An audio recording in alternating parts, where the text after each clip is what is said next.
And we are back. It's another Thursday, and we got Cliff here in the house. So, everybody, let's welcome everybody to another episode of Comic Book Spectrum here. And I Howdy. want to start, yeah, I want to start tonight's episode from where we left off last week. Oh, I just opened a whole can of worms. Well, no, you didn't open up a whole can of worms. It's just that you and I are looking from it from the production. We're looking at it as insider as far as the industry is concerned here. Yeah. Cliff is kind of like a little bit more on the outside of that as a fan, as a reader, as a collector. How do you truly feel about said layoffs that had occurred? Honestly, I knew you were going to ask me, and I was trying to think of something profound or, intelligent to add, but I really don't got anything. I'm not looking for profound or anything. I was looking for honest. Yeah, I was honest. My honest reaction when I read it was, they got another new CEO, and they're taking a bath on Disney Plus subscriptions right now. So of course people are going to get fired, and they're going to fire more people at the comic book level than they are people at the studio level. Just because the moment that Marvel Studios became in-house at Disney, the importance of the comic book house went down greatly, because all they wanted was the movie IPs. They're keeping the comics around because they want the IP farm. So, of course, they're going to start firing people left and right when it's time to make cuts. And kind of like, what was it? 2 years ago, 3 years ago, DC laid off a bunch of people because Time Warner and Warner Discovery was happening. Well, that was more Discovery than Warner. Right. They merged. They had a new head had a new head ding-a-ling, and it's like, we spent a bunch of money on this merger, and we got to look like we're trying to save money, so we fired a bunch of people. I thought the one at DC was a lot worse because they fired a lot of more relevant people. Nothing against the people that got fired at Marvel.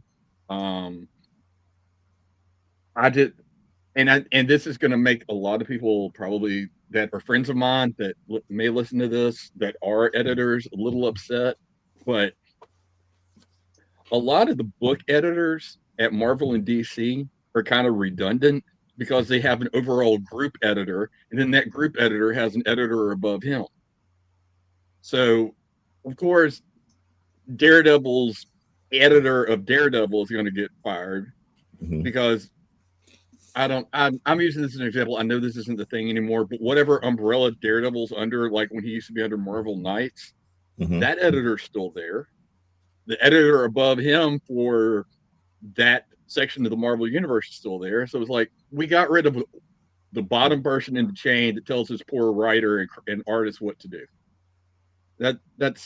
It's nothing. It sucks for those editors, but it also sucks for the book, because this editor got them to produce a book that sold 300,000 copies. Right. But so he didn't get the credit for that. The whatever group editor Daredevil's under got the credit for that. It sucks, but it's no different than, look, I cannot tell you the individual editors of all the books at DC. Up until they started firing people, I could tell you all the group editors. I could tell you who the Superman group editor was, who the Batman group editor was. And then I can tell you what the editor that was above them. So it's like, of course, the bottom one is going to get fired.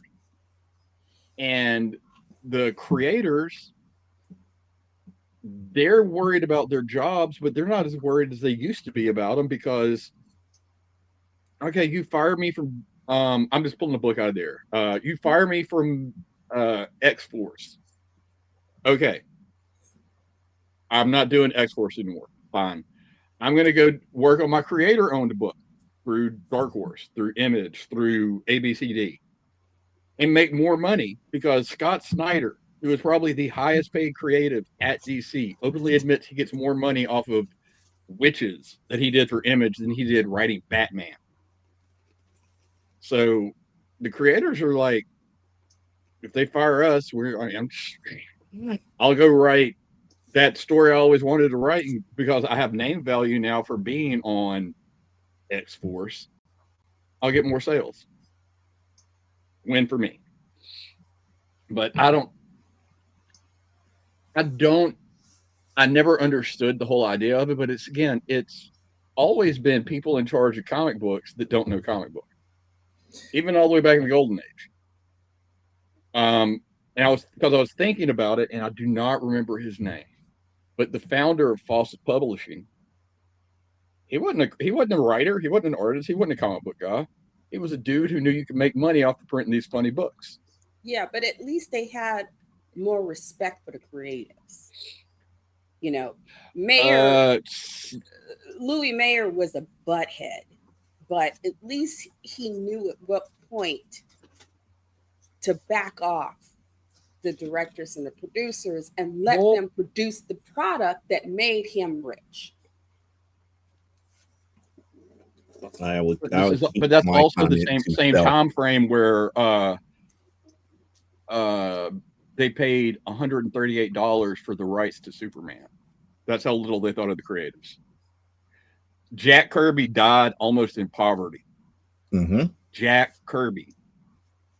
So no, they didn't care that much about the creatives back then either. And we're talking about Jack Kirby died in the 90s. So that was, it's been forever. They don't care. They care about pumping out the product. Image pretends to do a little bit better because their whole gimmick is they're for creators by creators. They run each other through the mill left and right too. I know that's their tagline, but it's not that way. It wasn't that way when they founded it.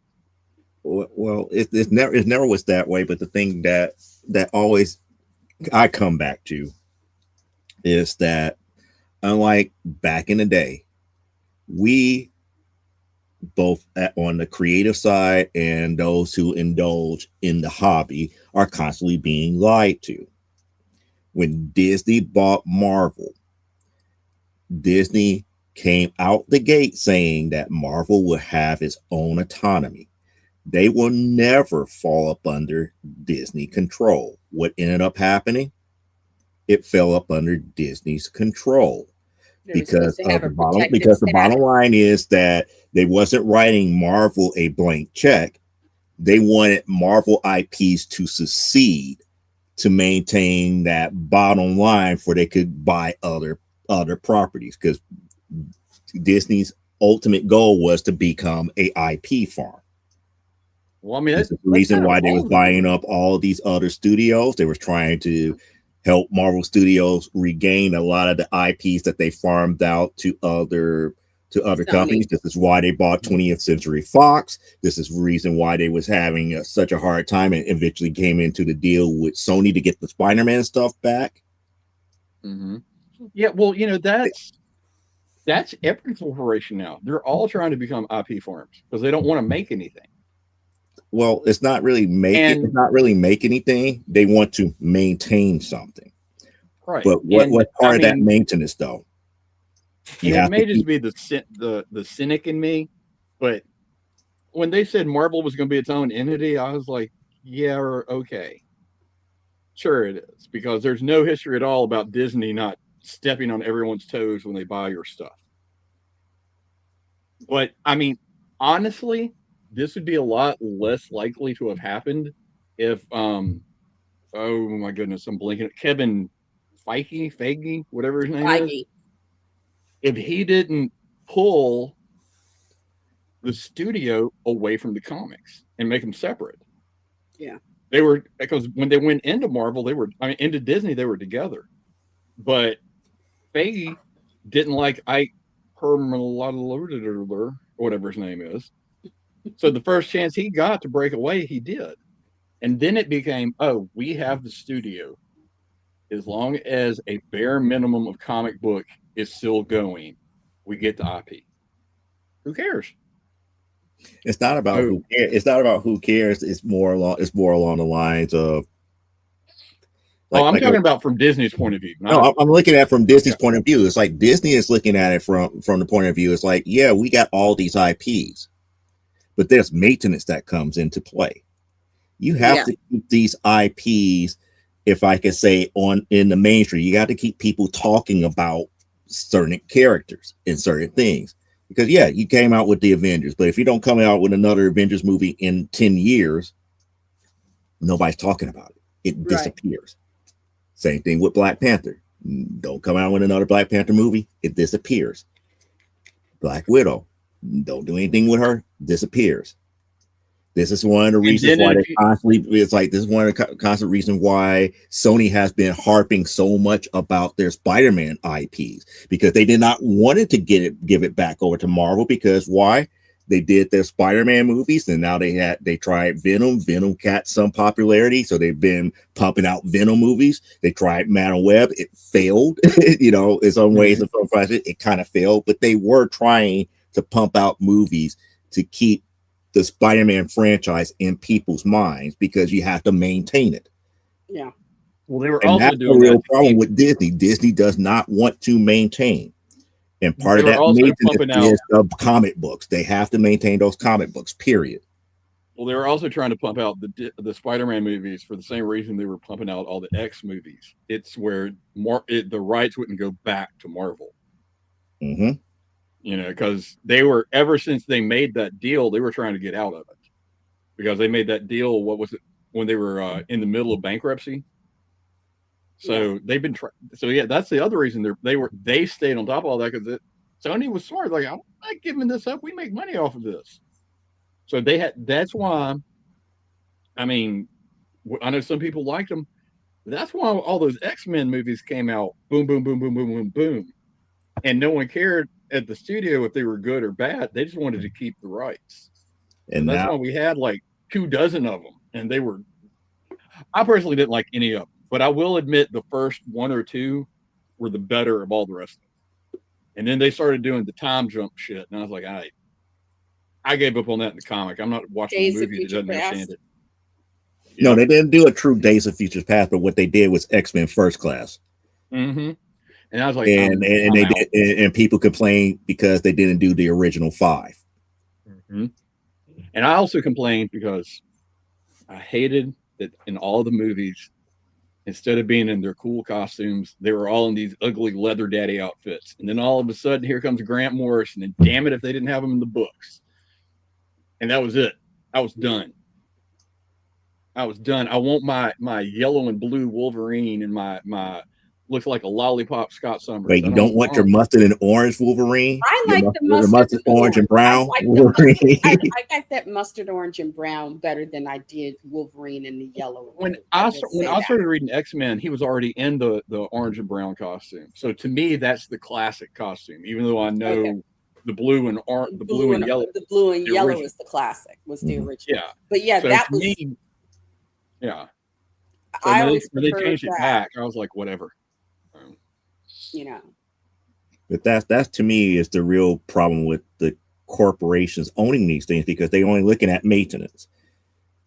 In their eyes, they see that keeping up the comic side is not a winning venture. It's not making them money, because why? Because they're not getting newer people into the comics, because they don't know how to market it. They have no clue. They have no clue whatsoever. Their audience. They don't respect that audience enough. See it differently. Well, I don't see it as they don't respect it or that they're not trying. I see it as they don't know how to bring it to the new generation. They still do traditional marketing in comic books. They still do traditional marketing. I watch AEW, and when they come up, when KO was happening, it was all over Warner Television.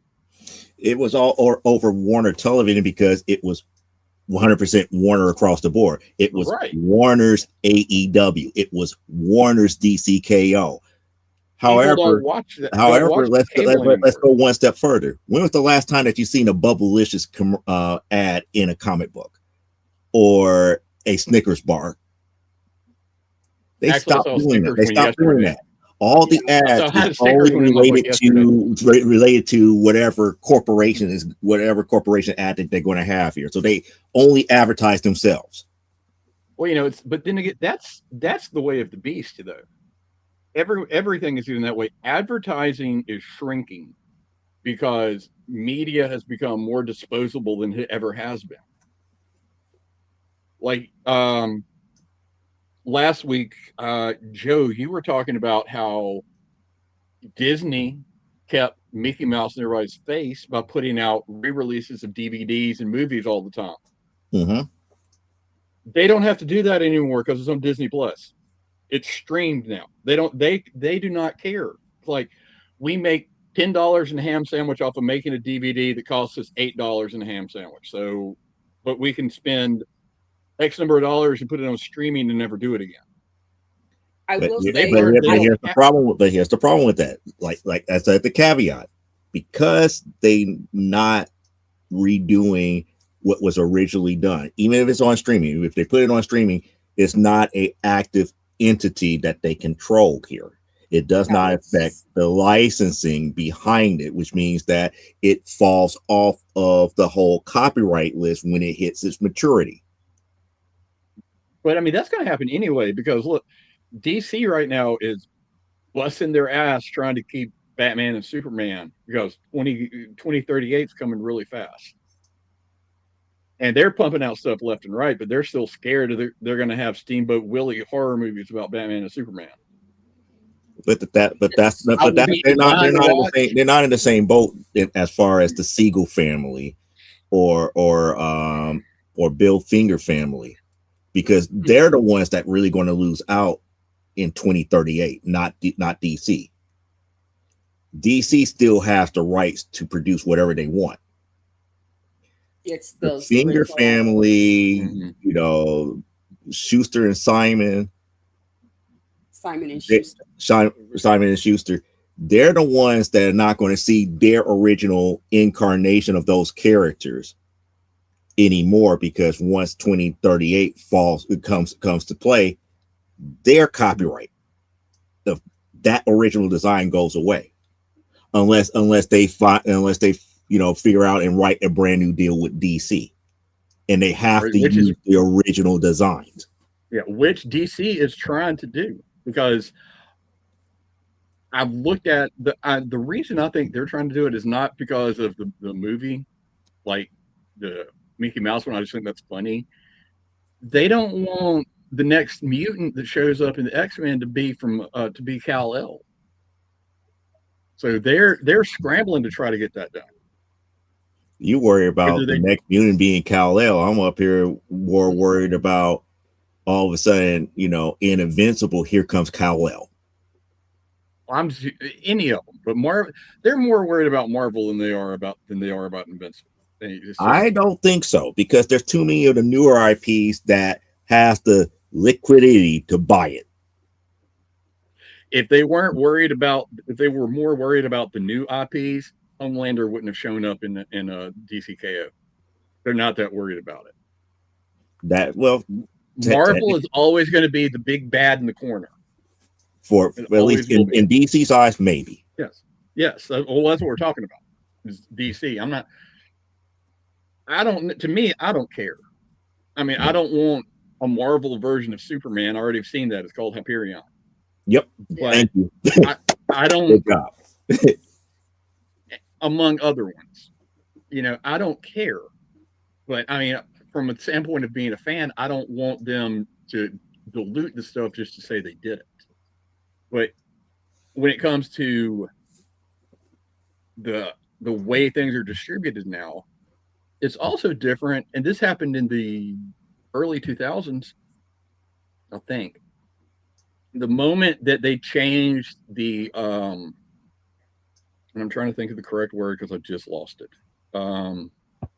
Syndication. The minute they changed the syndication laws, they cared less about pumping out product because they didn't have to. It used to be you had to have like 26 or more episodes of a season before it could go into syndication. Yeah. Now it's between 8 and 13. Which is so it's like all we got to do is all right. Perfect example to show the on Netflix that my girls watch, The Amazing Digital Circus. There's 8 episodes of that. It's going into syndication. With last episode's coming up in 2. Mm-hmm. It's 8 or 9 episodes, and the last one's coming up in like 2 weeks, and the creators are already like, we're out because they don't have to produce more episodes. They've got their 8, maybe 9. I can't remember the exact number, and they can go into syndication if they wanted to. They can market it for DVD release now, and it will make money in perpetuity. They got the proverbial season now because of the so they don't. law. And if they're doing it that way, these bigger corporations who pump out, however many shows Disney pumps out, that they only have 8 episodes of, they're like, this is all we need. Why do we need to keep an entire animation studio? We can farm this out for 8 episodes and make a boatload of money off of it. Especially when we own the studio, we own the television network it's going on, we own the distributor that it's going to. All right, we have entered the era of the bare minimum, and that's what we're going to do.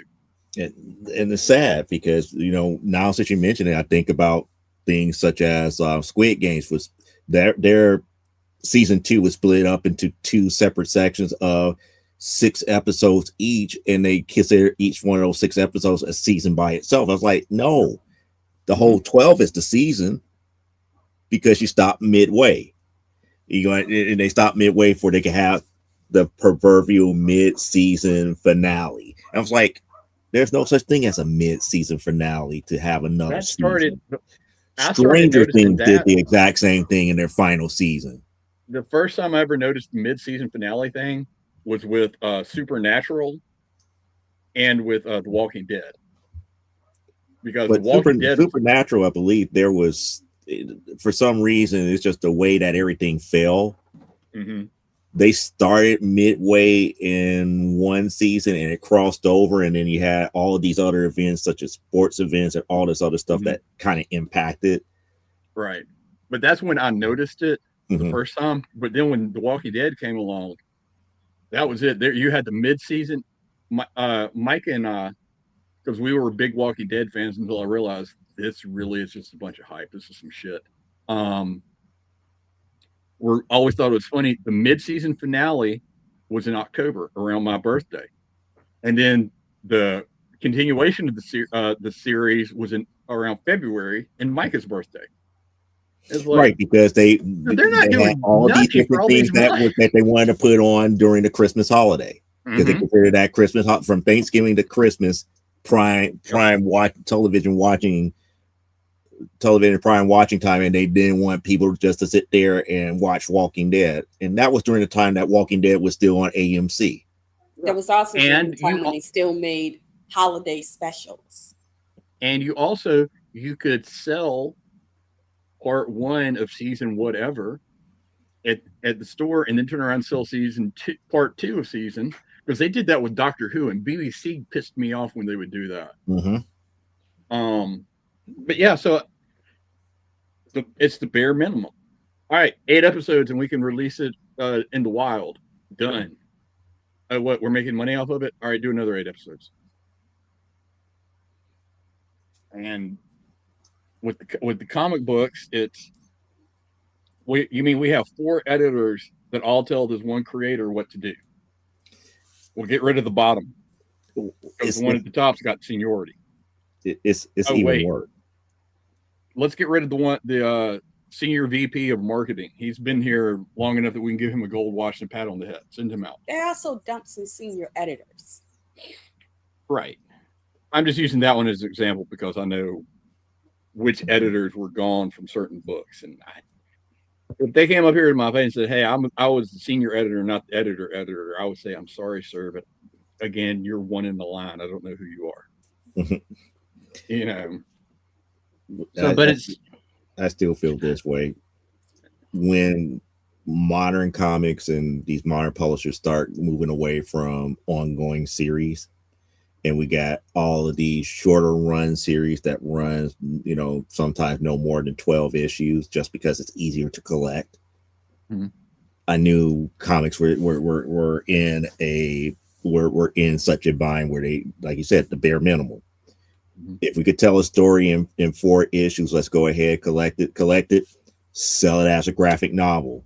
Mm-hmm. That way we could cut the number of copies we do for those 4 to 6 issues down to this number. And mm-hmm. if it really is popular, we could make money off of 3rd, 4th, and 5th printings of it. Right. Yeah. Well, you can blame Vertigo for that. Because that's the entire idea of writing for the trade came from Sandman. When they saw how many sales they would get of the trades and how many libraries were fighting to get copies of the trade, I was like, this is all we need. And this is how we can stay in the bookstores, man. Everything's written for trade now. To hell with this one-shot book. And so it's been that way since Vertigo hit big. And, it's another reason to kick Neil Gaiman in the nuts. Sorry, Mr. Gaiman, you've done some bad things, but I enjoy your comic books, but you need to get kicked in the nuts. I volunteer to do it. On behalf of all women, I volunteer to be the kicker. On behalf of all men who like to do some weird shit, I'll do it. Jack Bauer boot from the Boondocks. I'll be okay with that. Please, let me do it. We can all do it at the same time. Woo! Or better yet, we can just strap him to a board and just let people pay $1 for the opportunity. You know how you have the kissing booth? He's on the kicking tree. Now you gotten into an area that he'll like it. See, that's the reason why I had to stop my mind, because the first thing that I thought about is like, I wonder if somebody could invent something like a football tee that we could set him on, and then people just get a line, just take one at a time, and be like, have a set of goalposts on the other side. It's like try to see if you can kick a field goal. That's it.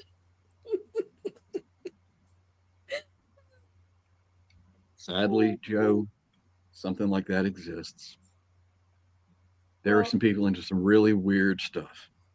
Oh, wow. Just, Yeah. Because as I explained to my children, when they get to a certain age, mm-hmm. the further the human race gets from having to worry about stuff eating us, the more bored we get. And the more bored we get, things fall into 1 of 2 categories. Can I eat it or can I hump it? Everything falls into that somewhere in those categories. So everything that you can think of is out willingly, I know where there's a place where I can find instructional videos on how to drug it and hump it. Mm-hmm. Yeah, so there are things like you've described.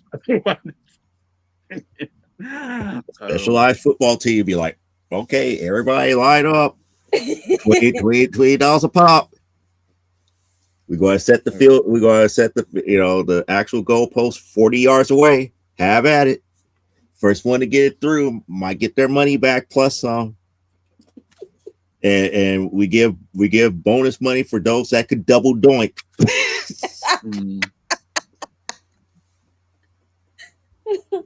But also a lot of the firings,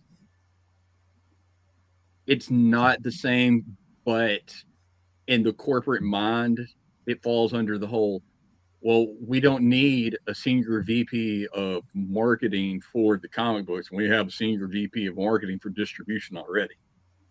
So they're getting rid of what they see as other positions they don't need without thinking about the fact, well, shit, now we just doubled the workload on the guy who's under distribution. Yeah. So that's a lot more of than just that. Well, it's like the guy that knows the history behind the books and all the other stuff and how they're supposed to be distributed. The people who know the companies and stuff that and the people who know everybody that's supposed to be on that arm of the distribution here. Right. Well, like when DC had their layoffs, they fired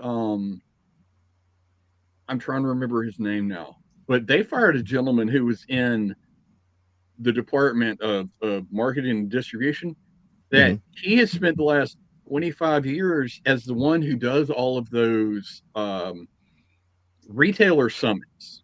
And he knew all the retailers, and he knew this guy, pulling one out of my ass. The dude from Mile High Comics, man, Rich likes his stuff to come in on this day, and he'll do this much, and I have to talk to him on this date and this date. That guy's gone. Because they had somebody else who did a job similar. Because they don't see it that way. They see it as, oh, it's the same job, and we just combined. This is what happens when you teach people to think in terms of widgets or units, and then you dehumanize what produces those things. You know,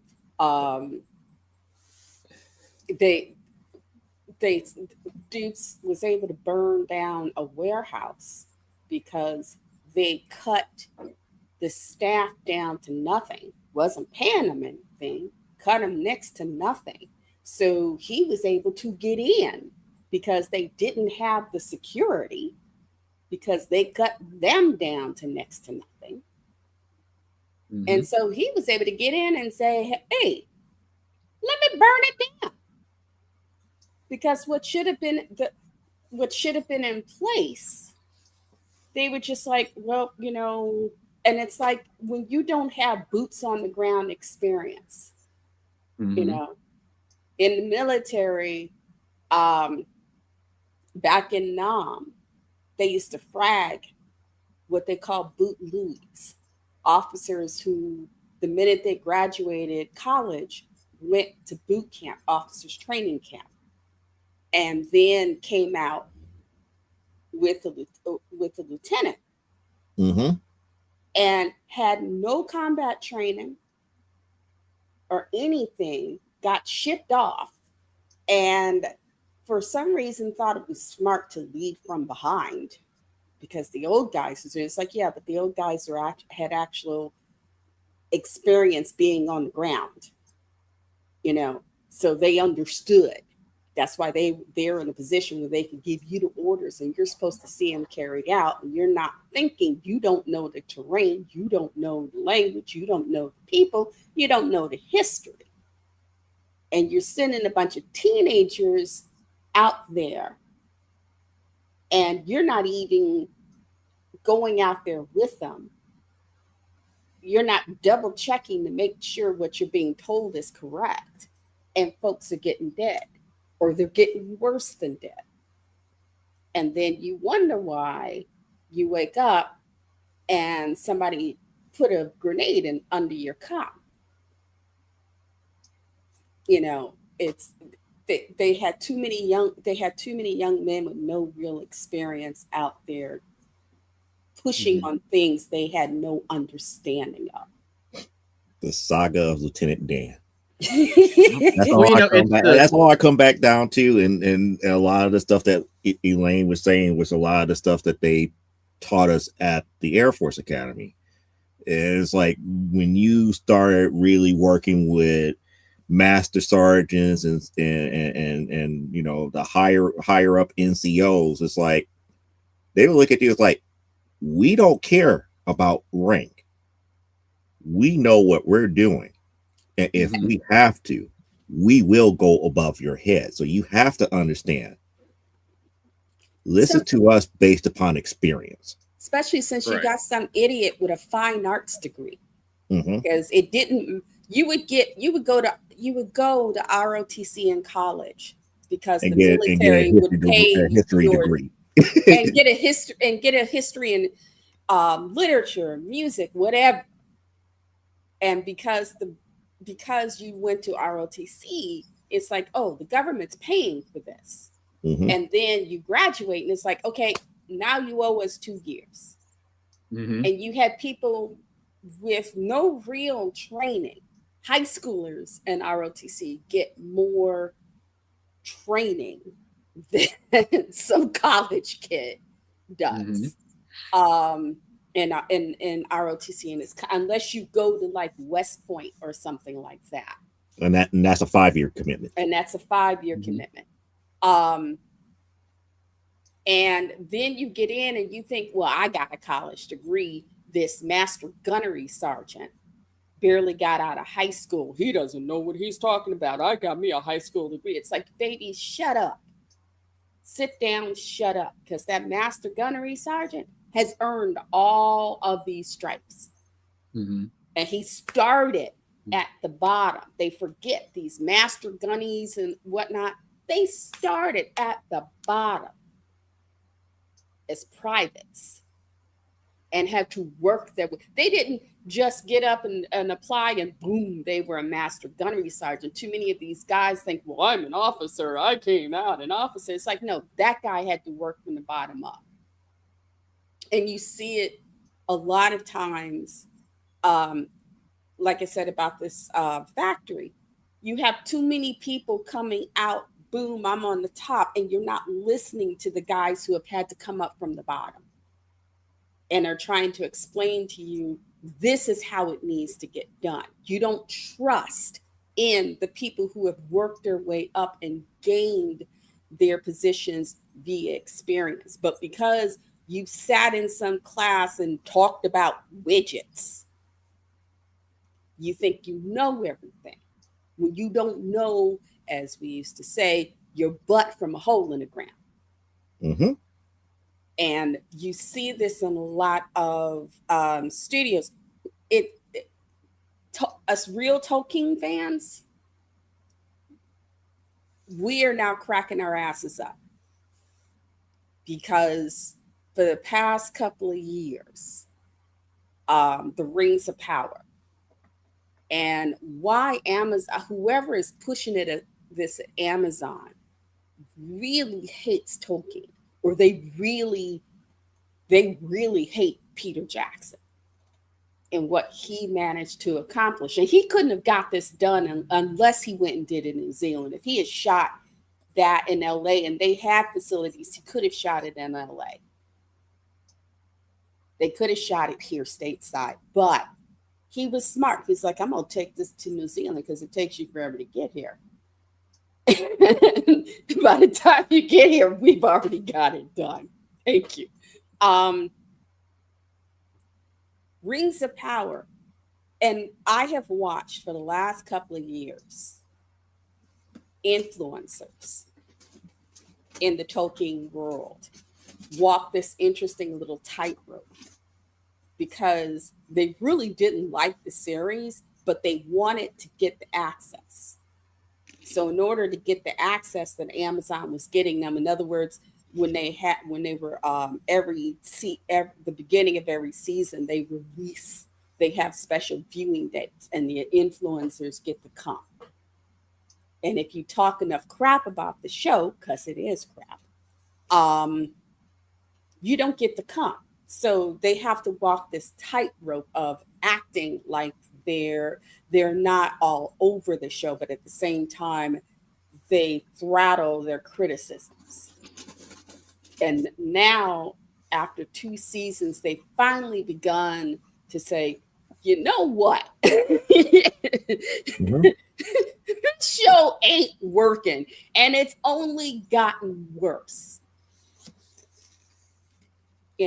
Because and as I finally heard Goyston get up, of Men of the West finally get up and said, it runs more like an angry satire of Tolkien than actual Tolkien.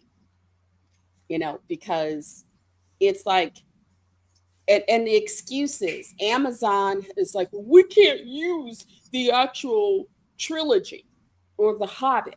It's like, you have sections of the Silmarillion you can use. And even if you can't use that stuff, you still need to have people who are in your writer's room who have read it. So you don't get things that tick off the actual Tolkien fans, like Elrond kissing Galadriel. For people who don't understand the importance of that, Galadriel and Celeborn are the parents of Celebrian. Celebrian was the wife of Elrond and the mother of his twin sons, Eladin and Elro here, and Arwen. So her getting up and getting down with her future son-in-law at a time when she was supposed to be married. Anybody else getting how this is all screwed up and why us actual fans are like, we out? But that's across the board in not just that particular series, but in a lot of modern series. People are not respecting source material anymore. They don't care. Well, because again, they have people who are controlling the checkbook, making those difficult calls that they shouldn't be making, nor do they respect the original source material, nor care to go back and read the source material to make certain that it works the way that it is. They only in the pitch room to say, that sounds cool, I want to watch that. And if it's something that they don't want to watch, then they're going to, put their foot down. Like, well, I'm not going to pay X, Y, and Z now. Well, the thing is, and I will say, Yoiston finally quit drinking a damn Kool-Aid and said, yes, there are things that Peter Jackson did in the movies that are not in the books. There are characters that were in the book that were not in the movies. That's because the movies are each the full cut movies. Before they were full cut, they were close to 3 hours anyway at the theater. Mm-hmm. I have all the extended versions, which are each about 4-point-something hours. There's just, even with all that, there's still no way to keep the movie moving if all of a sudden you have to add Tom Bombadil. Or here comes Glorfindel, who gets Frodo to the other side of the river, whose horse gets Frodo to the other side of the river, and then he disappears from the story. And everybody's like, well, who the hell is Glorfindel? And why did he do it? People forget Bakshi because they're like, well, he didn't put in Glorfindel. Bakshi didn't put in Glorfindel. What Bakshi did in his Lord of the Rings, he put in Legolas. Legolas is the one that comes up on the damn horse and then puts Frodo on the horse and sends Frodo off with the horse.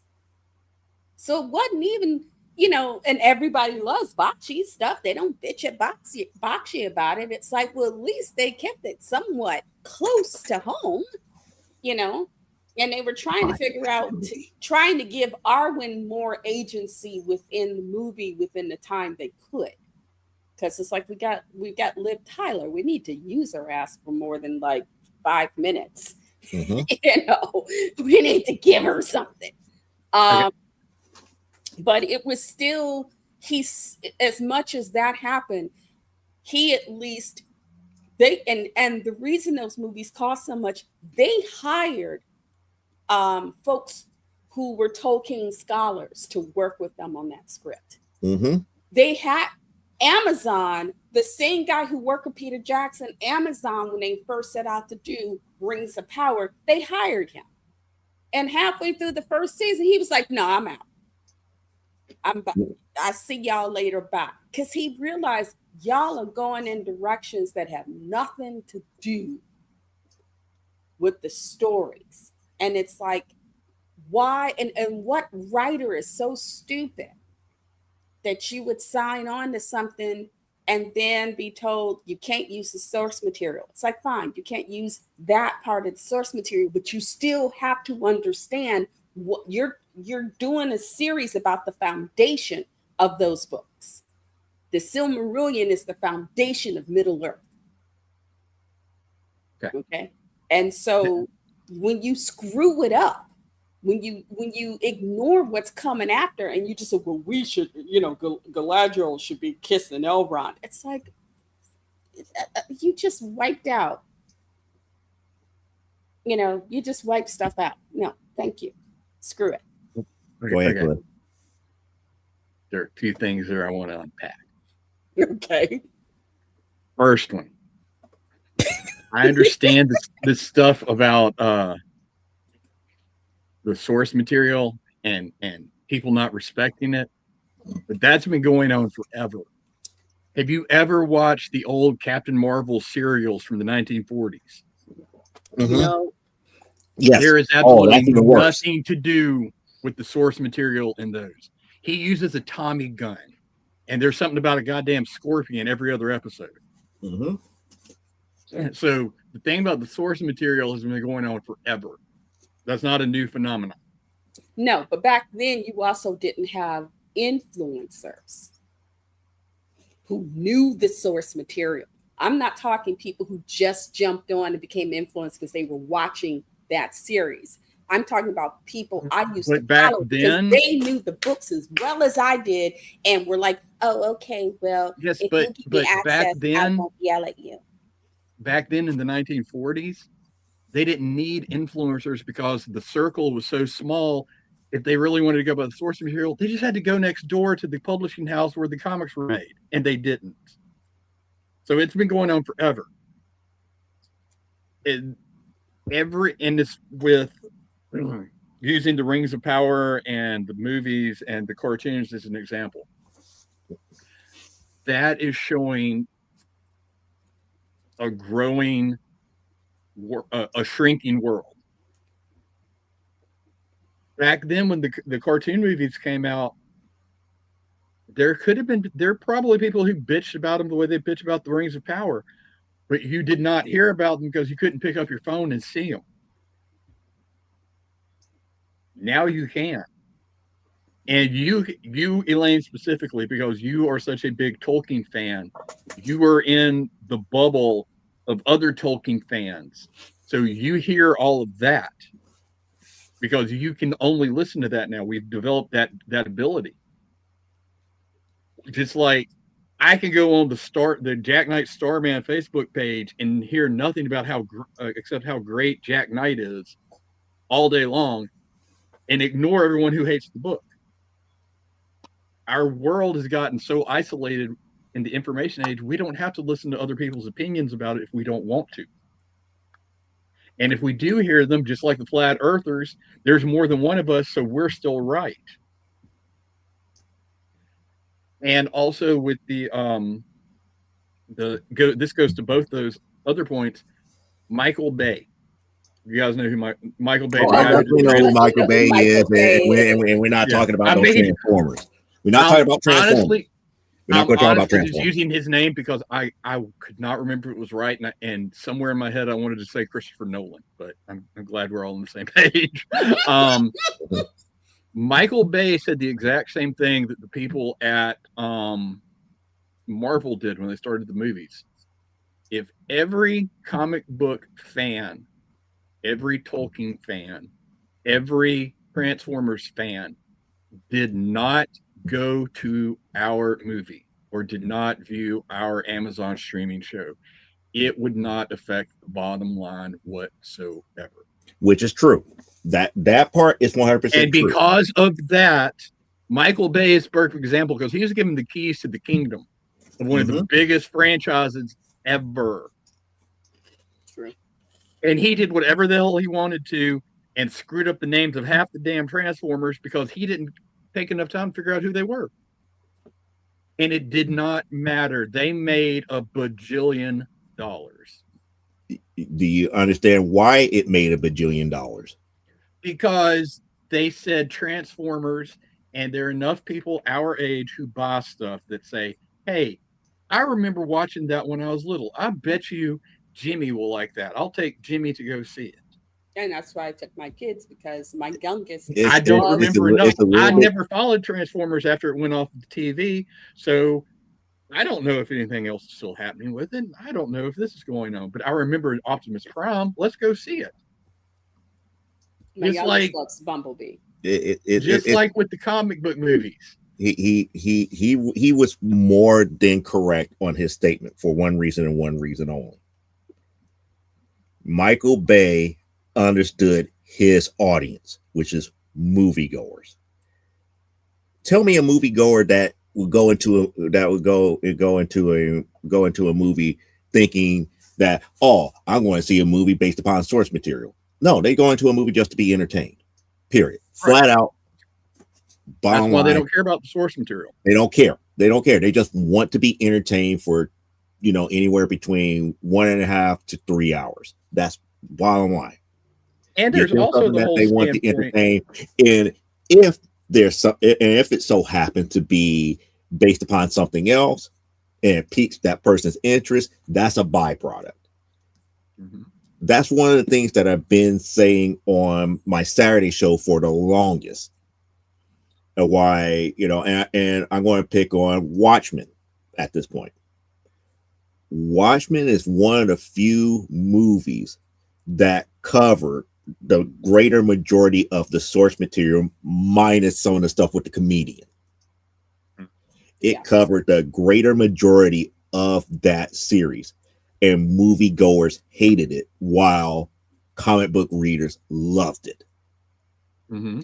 The reason being is because moviegoers could not understand it. They did not understand the source material. They wouldn't understand the source material. They couldn't have understand the source material.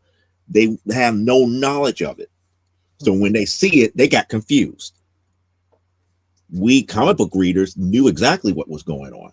Well, I hadn't read the books until after I'd seen the movie, and my oldest got up and said, well, you really need to read the book.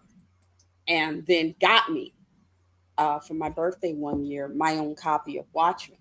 Mm-hmm. And it's like, and I have to say, my estimation of the movie went down a bit. I really loved the movie, but it went down a bit once I actually read the book. But then it was like, that is such a dense book. There is so much going on. There are so many freaking threads that if you try to take all of that and pack it in, you would have had to do it as more than one movie. There's no way you could have packed all of that into one film without people going, I don't know what I just watched. Mm-hmm. And that would end up happening with Watchmen. That's why I was happy with V for Vendetta, even though I knew for a fact I read all of V for Vendetta before going into that movie. And then when I saw what they did, I was like, you know what? It's not bad. They took some liberties with a lot of different changes, but they covered the the basic concept that was in core of the story remains. And that's what I'm saying with the Rings of Power.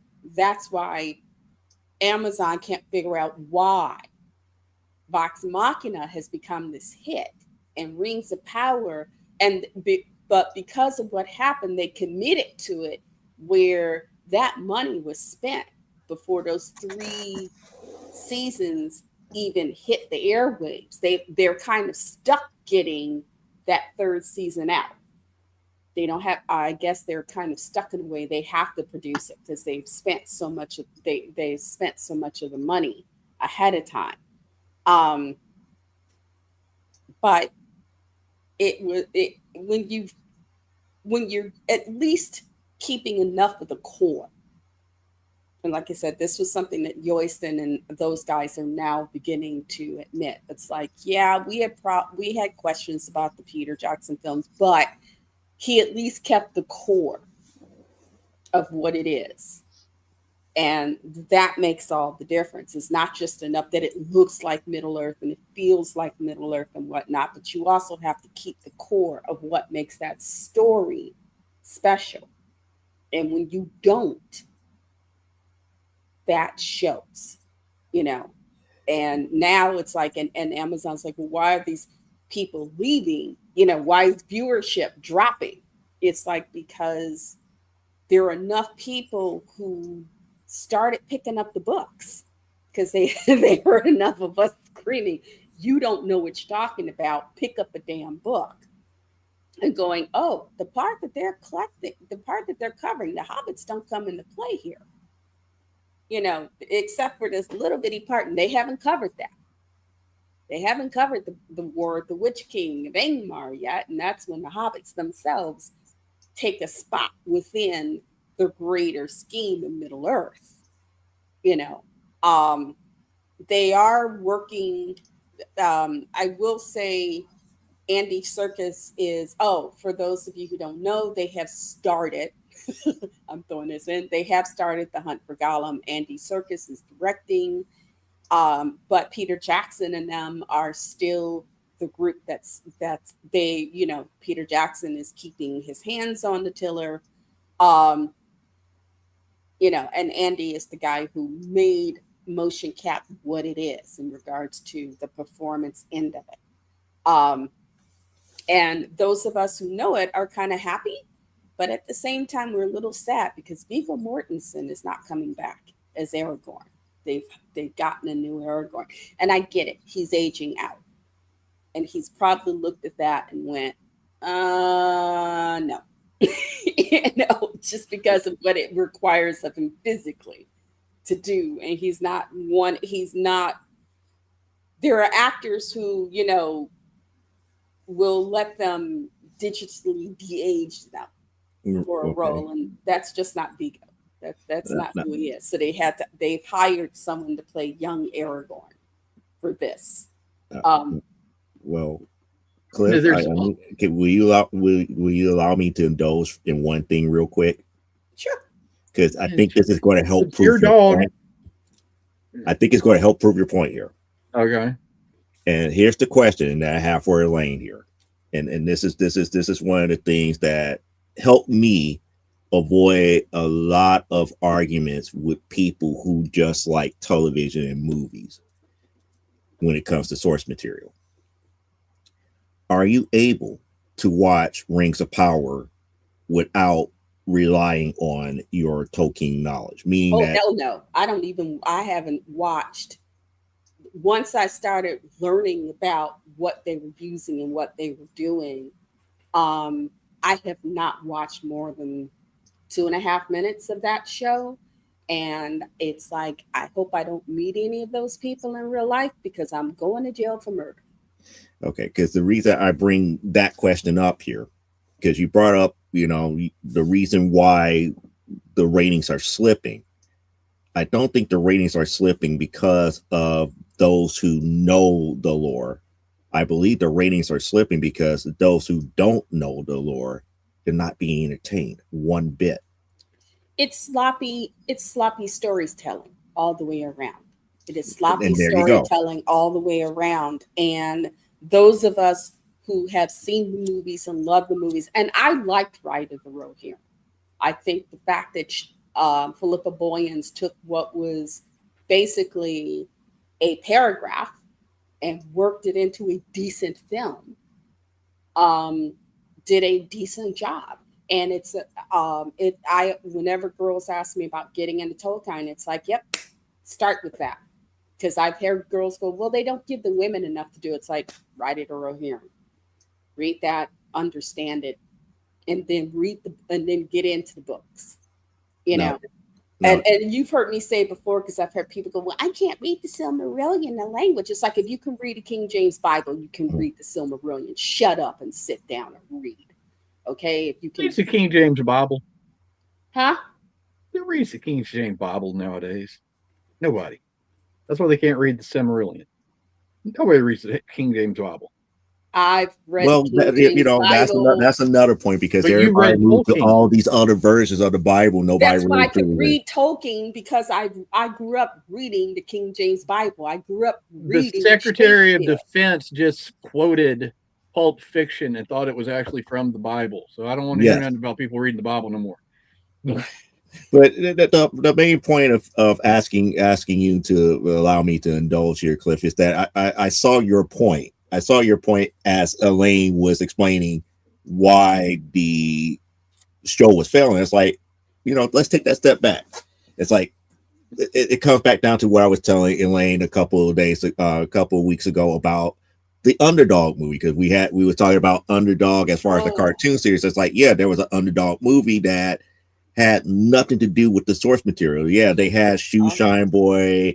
He did turn to Underdog. There was a Polly Purebred, but she was not, the dog is like, it was just another dog that was liking Shoeshine Boy, and it was a whole different story. They did have Simon Bar Sinister, and they got the right person to play Simon Bar Sinister, but it was nothing like the cartoon. And I told her, it's like, because it was nothing like the cartoon, I have a feeling that she wouldn't like it. But if you could remove all the stuff from the cartoon series and take it for what it wasn't that bad of a movie. It wasn't that bad. It was a good, hour and a half to go with, to go to see with kids, and that's it. Yeah. It's the thing, like with the Marvel movies. Those Marvel movies weren't made for people who grew up watching the cartoons or reading the Mm-hmm. comic. That's why my sister, who used to make fun of me for reading comic books, the other one day was trying to mansplain the multiverse to me because of the Doctor Strange movie. That's who those movies are for. Oh, I think my heart just broke a bit. I'm sorry.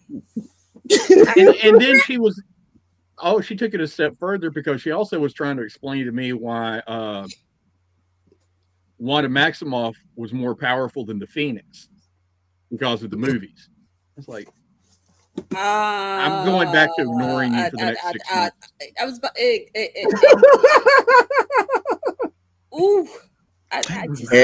And now she go ahead to tell you that Captain Marvel was probably the best movie ever. No, she's now nothing against anyone sitting here or listening to any of this, but my sister is one of those red hat people. So she hated the Captain Marvel movie. She hated the Black Panther movie. And she hated all the newer movies because they were too woke. So how is Black Panther 2 woke? Because because it focused on Black folks and the white folks were ancillary.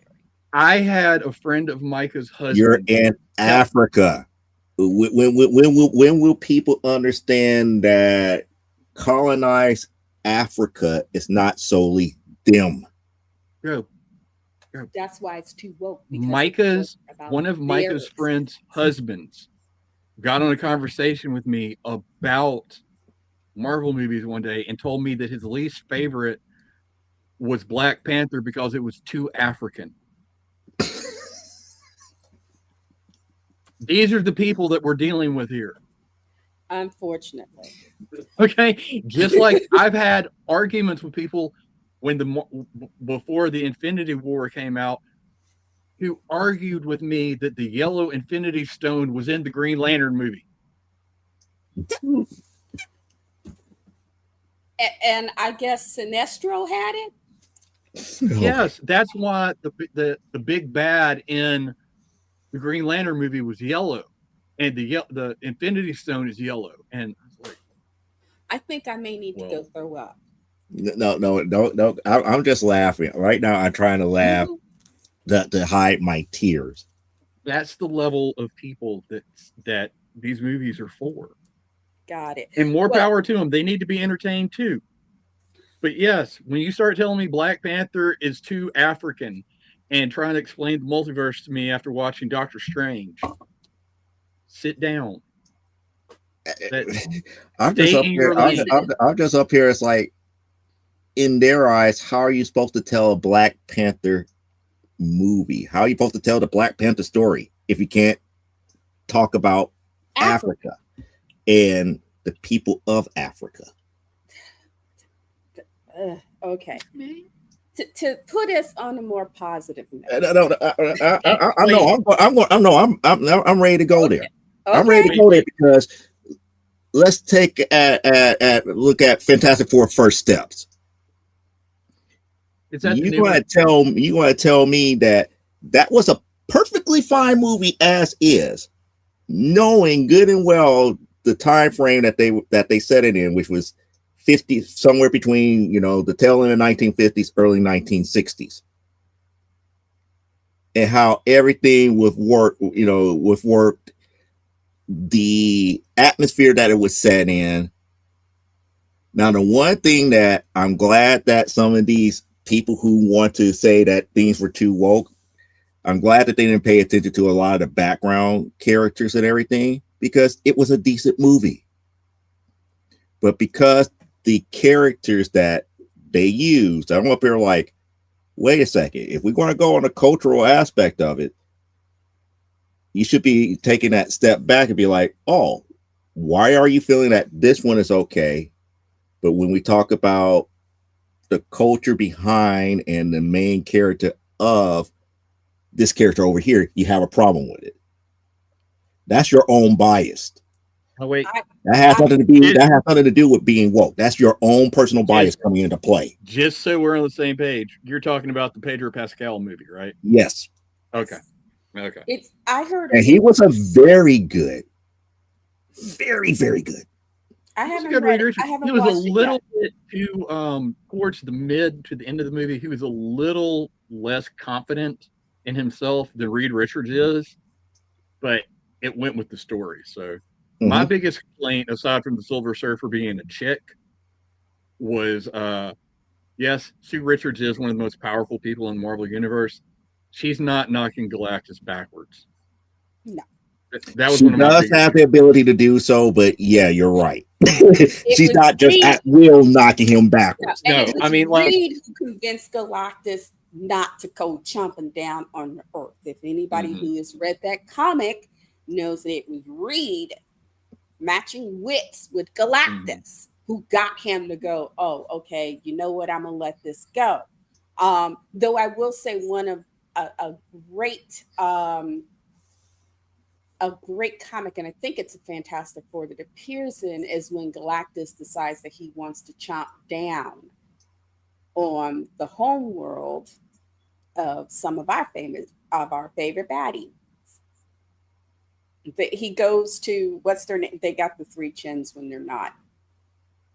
What, you talk about the Skrulls? Yeah, when he goes and chomps down on the Skrull home world, and they drew a beautiful Queen Skrull. They actually drew an attractive Queen Skrull.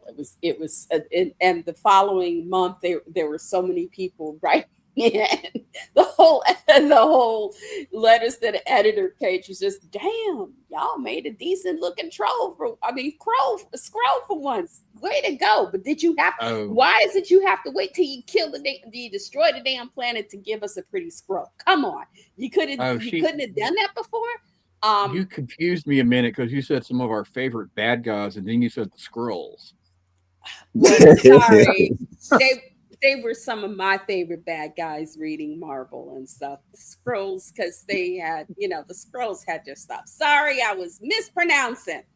I'm old. And that is true. One of the only reason Galactus listed is because of the Ultimate Nullifier. Yes.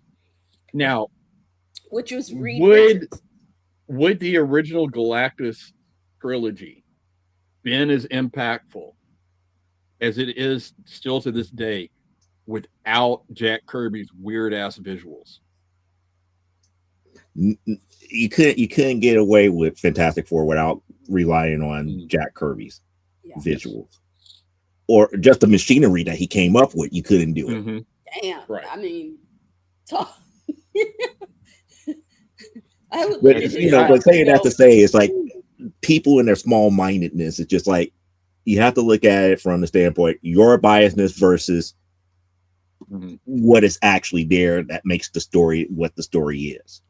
Right. One of the best explanations I heard, I was reading an article, and the guy who wrote it had interviewed a guy because he wanted to. All these people who are now claiming Star Trek is too woke.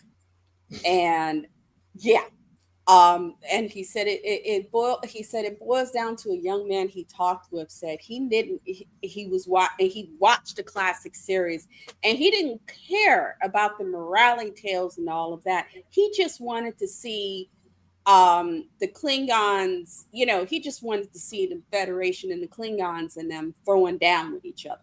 He didn't care about the bigger issues. He just wanted to see the ship fights. And I'm like, there's a whole bunch of other stuff you can go watch. In other words, he also, I'm sure the guy didn't put it in the article, but I'm sure he also said, I want to see Kirk, bedding all these women. And there was a part of the fandom early on who that's what they watched the show for, who was going to be the hottie of the week. you know, and they actually did one of my favorite old Star Trek satires is they make, you know, is that Kirk is pronounced make out king of the galaxy. Because, you know, he can't go nowhere where he ain't sleeping with something. You know. Well, it's like I don't lose my head a lot over this stuff about, well, they did this and this because whoa. Because that, going by the definition of what most of these people who throw that around like an insult say it, I'm woke and I'm perfectly fine with that. I could give a shit less what these people think. It's why we love you. But it's like some of the hills they choose to die on, to me, it's just ridiculous. Okay, I personally do not like when they take a character like Wally West and swap his gender or swap his ethnicity for the TV show. I don't like that personally, because I've taught students who were disheartened when they realized, oh, Wally West is really a redheaded white kid. Mm-hmm. That bothers them. So I have a problem with that. But I'm thinking about when the Titans show came out and everyone was pissed off that Starfire was an African American chick. And I'm like, dumbass, they're not taking the job away from an orange skinned alien. What do you want? Thank you. I'm more mad about the fact that her costume in the show looks like she came from the lunch shift at the strip club. That's what I'm upset about, because I know they have a budget, because I'm looking at Hawk and Dove. This is just stupid. So it was so stupid because they had her teamed up with a quote unquote gangster faction, and when I say gangster, I talk about mobster. Mm-hmm. And she had to look the part as the main guy's girlfriend before she kills him and takes over.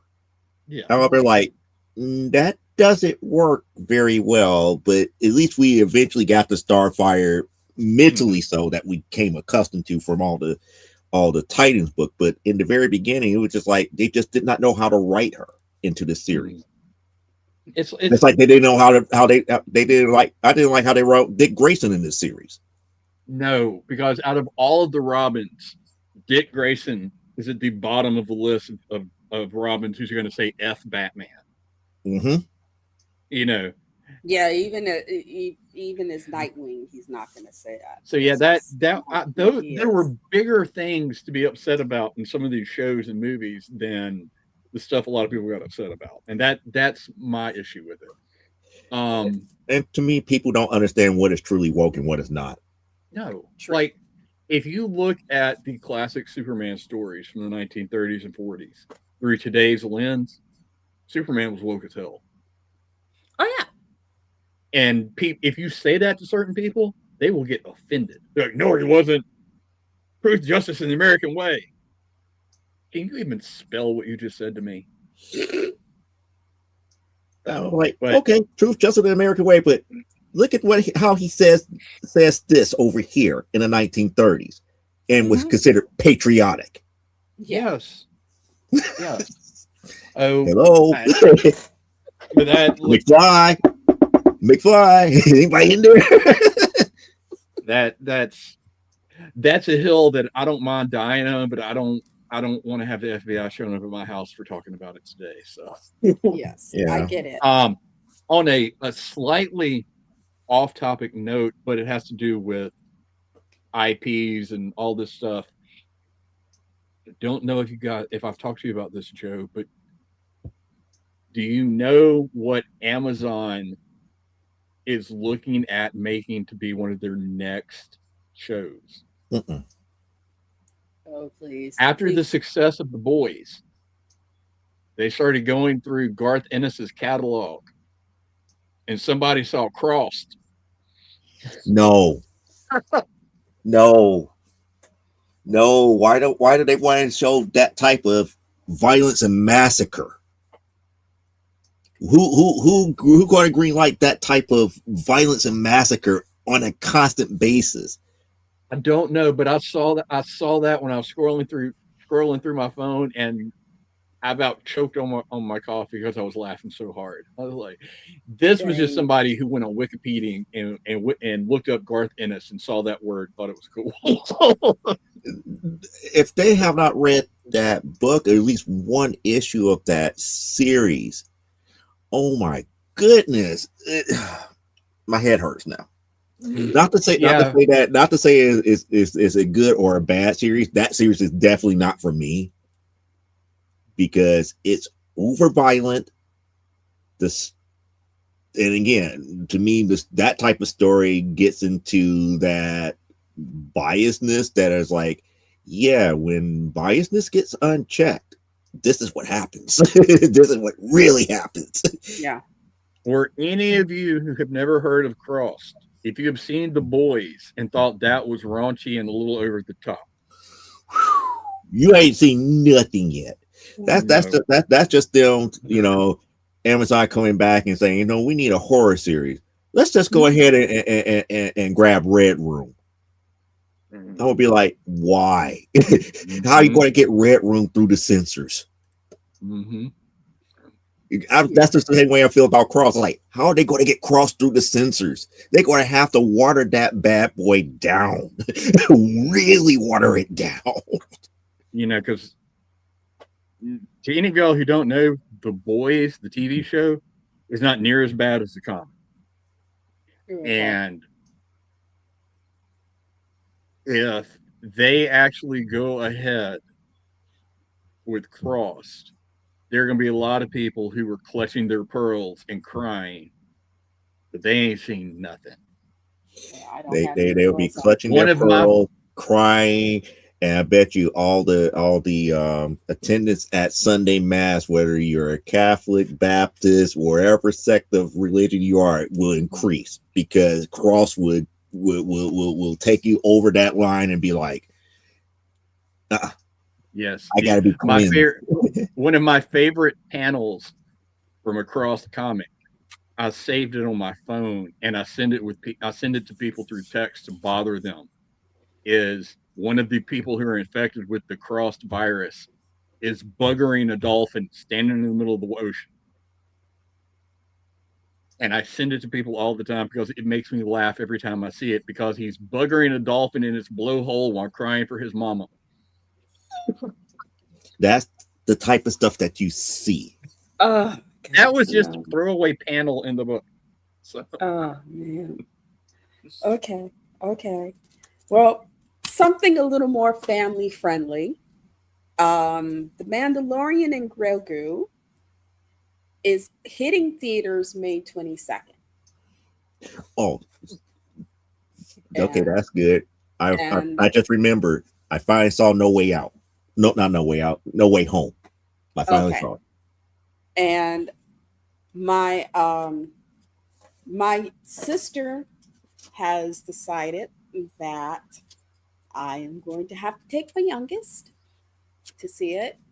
And I am in a bit of a bind because I'm not going the opening day. This is going to be a heavy month because for those of you who are in Chicago or can get to Chicago, on the 22nd, the Field Museum of Natural History is opening its Pokemon Fossil Museum. They have family night on the 22nd. Where you can come in with your kids. It's a family event. It ain't cheap. But it's only if you don't want to do the late night family thing where you get to come in and do a special tour and have a little, camp out there. It will be going on. I don't have the exact date of when it's going to be over, but smart money would say pick a weekday when you can, if you're a Chicago resident, get in for free and then pay the money to get into the exhibit. Or find the day when it's just not as many people and maybe it's a little cheaper to get in and go see the exhibit. Also, for those of us Critical Role fans, and I am happy to say that Critical Role took when Amazon came to them with cash, because Critical Role had already had the cash they needed. They took a lesson from the guys at Pixar. So Amazon can't mess with their IP the way they mess with other people's IPs. They took some lessons from Pixar and put things in their contract that Amazon can't screw with them over. The new season, the second to last season of Legend of Vox Machina, starts June 13th on Amazon Prime. They just released the official trailer for this coming season. It looks good. You can find it on YouTube. Just look up just go to Critical Role's channel and they have it there. If you're a fan and it doesn't pop into your feed, you can find it there. Or you can go to Sky McSparkle if you want commentary, because she got it early. And so she's watching it. But yeah, the only way to get the show, unless they do with what they did with Mighty Nine, is put the first episode up on YouTube. Is, you have to have a Prime membership for that, which I know, it's, I will say my Prime membership is the cheapest thing I pay for in regards to streaming services. Because it's getting, I'm still trying. If anybody knows who to talk to at Hulu so I can get rid of ESPN, give me a call, because I the whole reason my Hulu has gone up is because I got sucked into that initial setup where you had to get ESPN if you wanted Disney Plus. All I wanted was Hulu and Disney Plus. And now you can get rid of you don't have to have ESPN, but if you've had that set up originally, they don't let you dump ESPN. So if anybody knows who to talk to at Hulu so I can dump ESPN and cut back on that expense and still keep Disney, please reach out to me, because they're driving me crazy. Well, because you had ESPN, you could have watched WrestleMania last weekend, but you're not one of those people. I'm not a big WrestleMania fan. I like what you do, but I don't, as I've told you before, you haven't watched wrestling since the Crusher, and when your pop was giving you beer. Dragging me out of bed at 6 a.m. on a Sunday morning to sit and glug cheap ass beer with him and watch wrestling. And then I discovered Greco-Roman wrestling, and it's like, I'd rather watch this. I'm sorry. I watch it every 4 years. She likes watching really real wrestling as opposed to dramatic wrestling. I like watching both, but I did not watch. Fun. That's fun wrestling. I like it. I did not watch Everyone Presents WWE WrestleMania now with less wrestling. So I'm okay. I just, like I said, I have so many uncomfortable, because it wasn't something I did by choice. This was because he wanted somebody he could drink beer with and watch wrestling. And because my stepbrother was like 8. So my stepmother wouldn't let him drag my stepbrother out of bed to sit and drink beer. But it was okay to drag me out of bed on a Sunday morning to sit, drink beer, and watch wrestling. That was his church. And I have so many negatives tied in, because it's like, do I have to drink the beer? Yes, you have to drink the beer. It just... again, I just have to ask, it's like, at what age was that?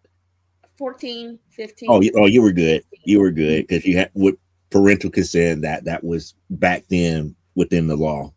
But it was, I had parental consent, but I had no consent.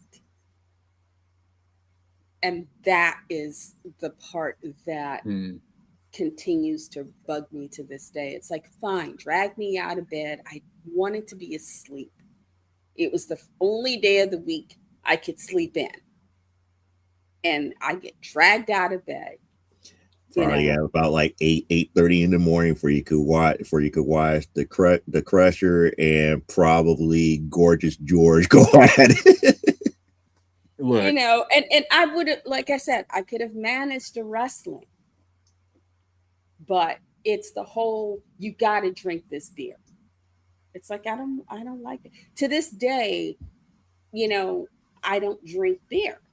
Every once in a while, I might sip at some Harp or, you know, or Bass, which are both Irish beers, because they're more flavorful. They're more ale. They're more ales than they are beers. Mm-hmm. But I can't. And it just, I mean, the whole, I sit down and the whole thing just starts kind of coming into the back of my brain. And 14-year-old Elaine is like screaming her head off. And it's like, okay, we're not going to bother with it. I'm not going to bother with it. See, that's what makes me proud of you, because if somebody set a Budweiser in front of you, you'd be like, nope, ain't going to have it. You know, I can, you know, bend you over and give you a Budweiser enema.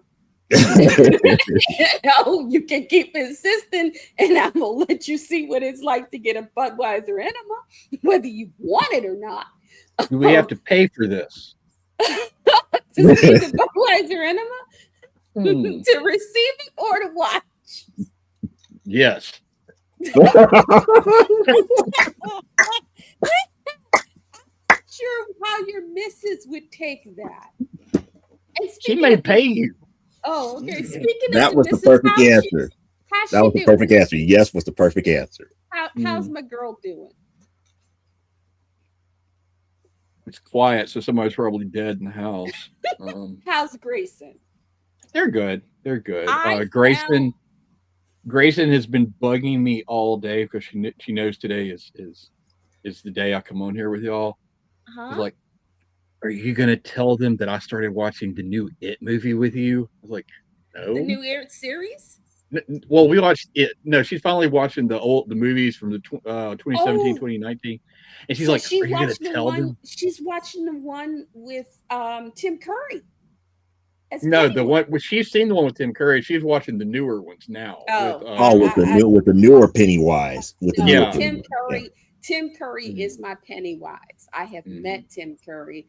Tim Curry did a scene of mine. He is my Pennywise. I will die on that hill and take everybody and their mama with me if I have to. But and it's not that I don't like the Skarsgårds.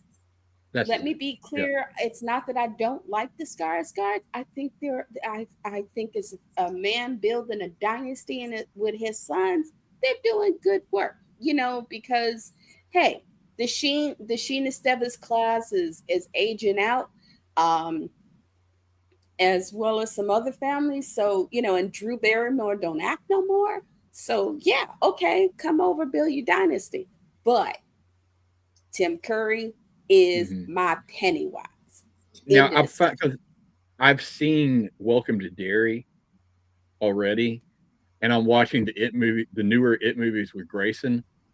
I like him better as Pennywise in the show than I do in the movies. I've heard people say that.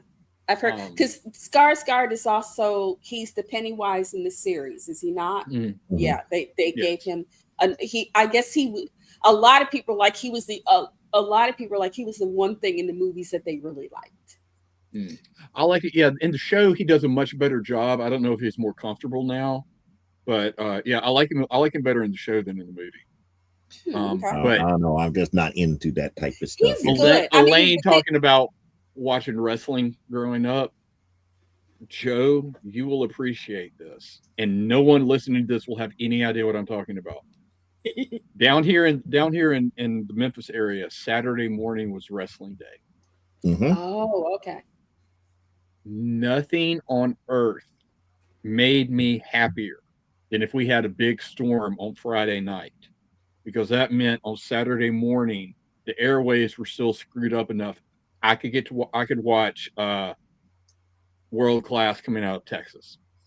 Oh, so you get to watch the Von Erichs. Yes. Okay. Nothing made me happier. And I was like, it meant I get to watch wrestling from other territories. See, kids, this was back when we only had four television stations. If you're lucky, Yes. if you're lucky, because you had the three major networks on VHF, and then maybe one or two on UHF. That's right. Well, WGN. And if it stormed, you got more UHF channels. Yeah. WGN was on VHF, and as was Channel 11. Channel 11. So we had PBS, we had WGN, and then we had ABC, CD, 2, 5, and 7, or ABC, CBS. And that's before we get to UHF, because we had back then 26, 32, 38, which was some Christian channel. And then you had the Spanish language ones. Right. You had the Spanish, you had 1 or 2 Christian channels, and then the Spanish language ones. And 44, which eventually became on TV at 7 o'clock. Yeah. Okay, I remember 44. 32 was where we all got Svengoolie. If you were in the Midwest, we got Svengoolie. The Rich Cole Jerry G. Bishop, baby. That real OG. The original one before Rich Cole took over. He's the one that Bette Midler wrote that song for that we can't find. And I'm gonna just have to get up and send Miss Midler a letter and beg her, please, baby, please. If somebody who knows Bette Midler, send her this tape. Please, baby, please give us that song. Update it. You ain't got it to give it to Rich Cause, but just the family. We aching for it. And down here, we had the 3 networks, and if we were lucky, 2 UHF channels. Wow. And then when it would storm, sometimes we'd get 2 more UHF channels, but that was it. So you guys didn't get WGN at all? Yeah, I was about to say WGN didn't become Superstation Channel 9 until what, the mid 90s, early 2000s? 80s. When did they? 80s? Mid 80s. Because when I would go visit family in Atlanta, they had WGN because they had cable. Because it became a superstation right around the time that TBS became a superstation. Yeah, and that was the 1980s. And I loved going out there because they had USA Network. Yeah, I loved going out there to watch when they had cable, because they had USA Network, and I could watch Cartoon Express. I didn't like Cartoon Express because it was so random as far as what they played. But they played a lot of good cartoons. They played a lot of good cartoons, but Cartoon Express was just random, too random. Well, I didn't care because down here we didn't get Cartoon Express, so the idea of having cartoons past 8 in the morning on a weekday was just, this is heaven. So, but before I forget, I found the 2 nibs that did not make it into the package for the dip pins. I found them, and I also found an easy enough calligraphy alphabet that the girls can start with. Yeah, we found a couple of good channels on YouTube for that. Okay. I meant to ask you, did you guys check out any of the suggestions that I gave you to see if there was anything that you could use there? I have, but my wife does not have time to look at them yet. So. Okay. Also, there is a site called Craftsy, CARFTSY. They have people who, there are 2. There's Craftsy and there's Skillshare. Skillshare is a bit more expensive. I've heard of Craftsy. I haven't heard of the other one. Skillshare was before Craftsy. And Skillshare is more upper level artist. It's specifically more fine arts and stuff like that. It's you're more at the intermediate to professional level for Skillshare. Craftsy is more for beginners. And if you guys are interested, there are influencers, designers and artists who are being sponsored by Craftsy who have codes where you can get a year of Craftsy for $1.49, for like $1.50. And if the girls want to take, you can watch it, decide which artists and whatnot that you like. And so if you want to give, if you want to add to the girls' art instruction, that's a good place to go. And it's also, at least for the first year, it'll be more affordable.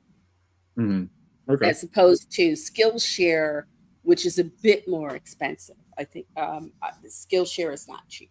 Well, it's not as expensive as some of the other things out there, but though I love PBS has Craft in America, which is a series that John and I have watched together, and I love it. And it's now on YouTube. PBS PBS now has its own thing on YouTube, and they have a PBS Kids thing on YouTube, so you can catch a lot of Sesame Street, and the Wild Kratts are there and stuff. So, and my youngest, who has always had a thing for the environment and stuff, because there used to be a thing where whenever we bought anything on Amazon, you could pick a charitable organization where every time you made a purchase on Amazon, they would give so much to charity. And the American Wildlife Fund, which is one of John's favorites because it has the panda as their thingy. We were looking at it, and that's what he picked. And so whenever we would buy something on that, every few months they go, "Oh, you made this in purchase, and because you made this in purchase, and other people made these purchase, we gave this much to AWF," and that made him very happy. But the Wild Kratts are really good. They're fun. Yeah, we watched that. The kids, John loves Wild Kratts, and there are times when he'll come in my room and decide, "You need to watch this episode with me." And it's like I was trying to sleep. Watching Wild Kratts. It's fine. It's only because you're 6 feet tall and I can't throw you around anymore. He fights back, But so did these. I am trying to look into things for the girls to find things that they might find interesting that won't cost you an arm and a leg. Well, I appreciate it. An interest in it. Like I said, Craftsy, XO McKenna, and at least 2 of the artists that I follow have thingies with Craftsy, and if they have coupon codes that you put in, and Craftsy will give you a year for like $1.50. Okay. So I will definitely look into it. Yeah, we started the girls on I don't remember the name of the app now, but it's they're learning they're taking singing lessons and piano online. Okay. So we're gonna see how well that goes before we invest in another anything. So and like I said, if you decide to do it, let me know. Okay. And I will go to one of the many people that I follow and see who's got the most up-to-date coupon, and then give you the coupon code. All right. So I will definitely use it. You can use it. So, because I did say that I would take as active a position as you guys would let me. And so I am looking for stuff out there for them. Thank you very much. Because, I love my girls. You better hug Grayson for me today. Yes. Okay. You got to hug Grayson.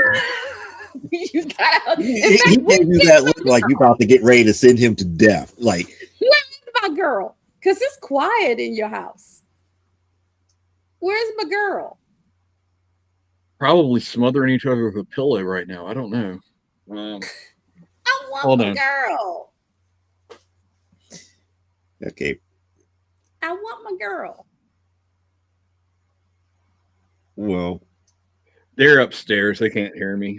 Oh, okay. But they're not dead.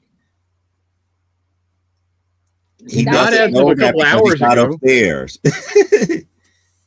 So, I mean, anything's possible. Before we move on too far, I had a couple of few real quick things I was going to bring up.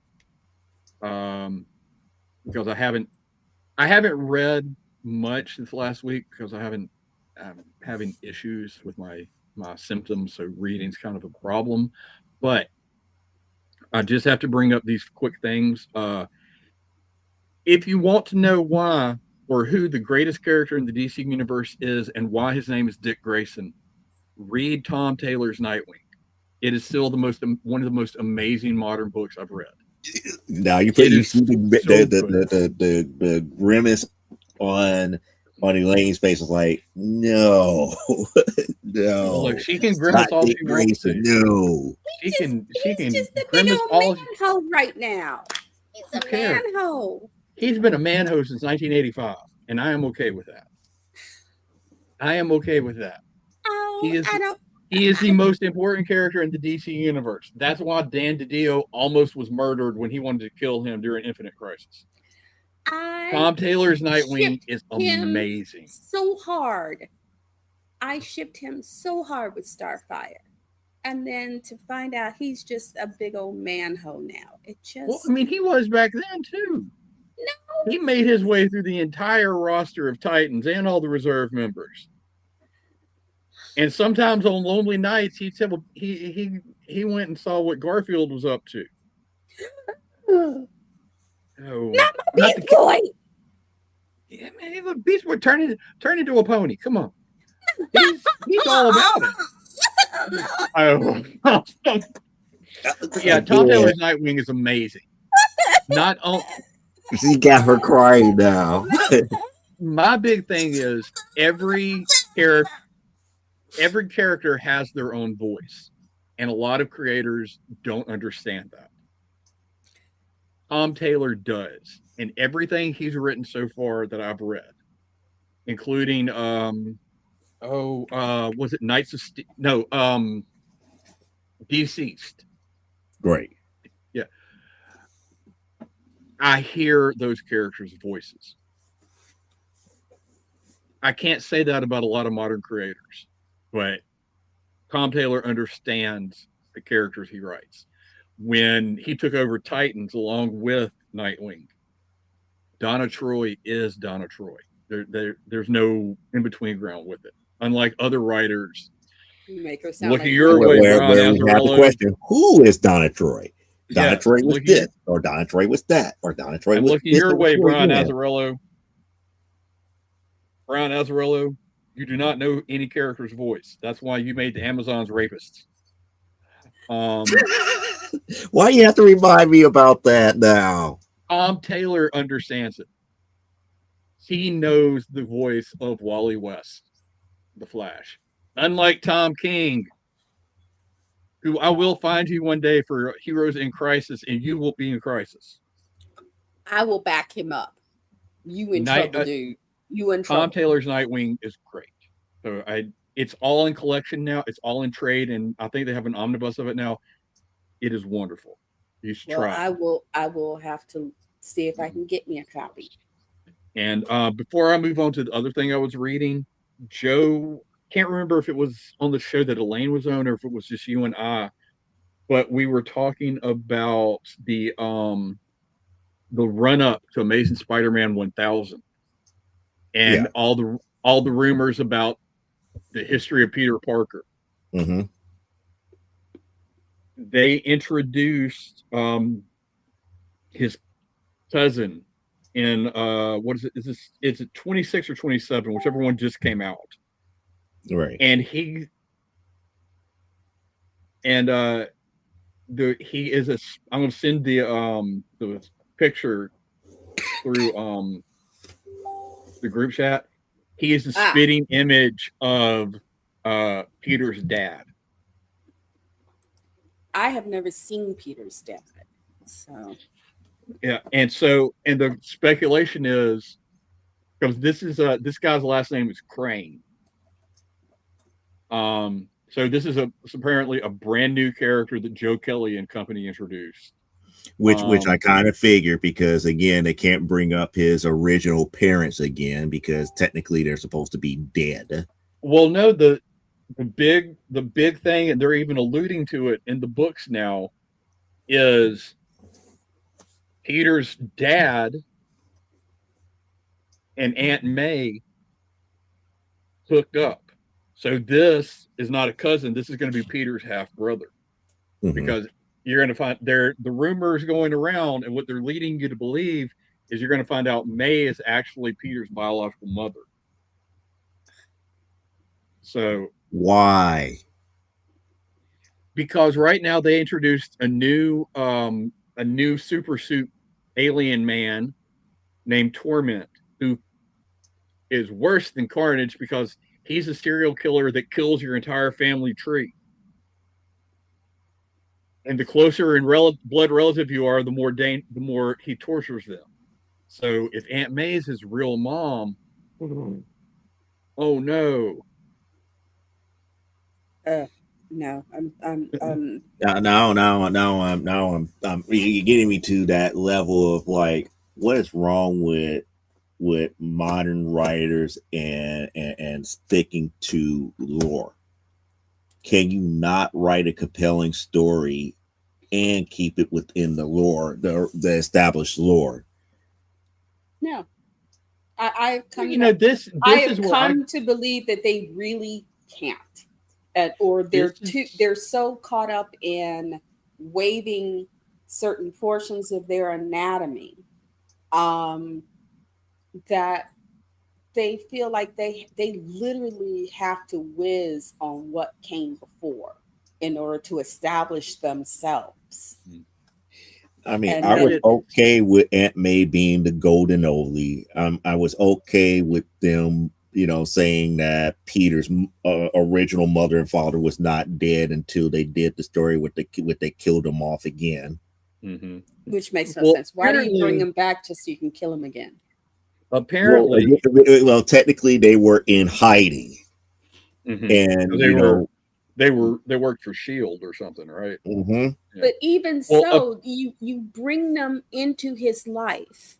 He has spent how much of his life without them, and then all of a sudden you bring him back, and then bye.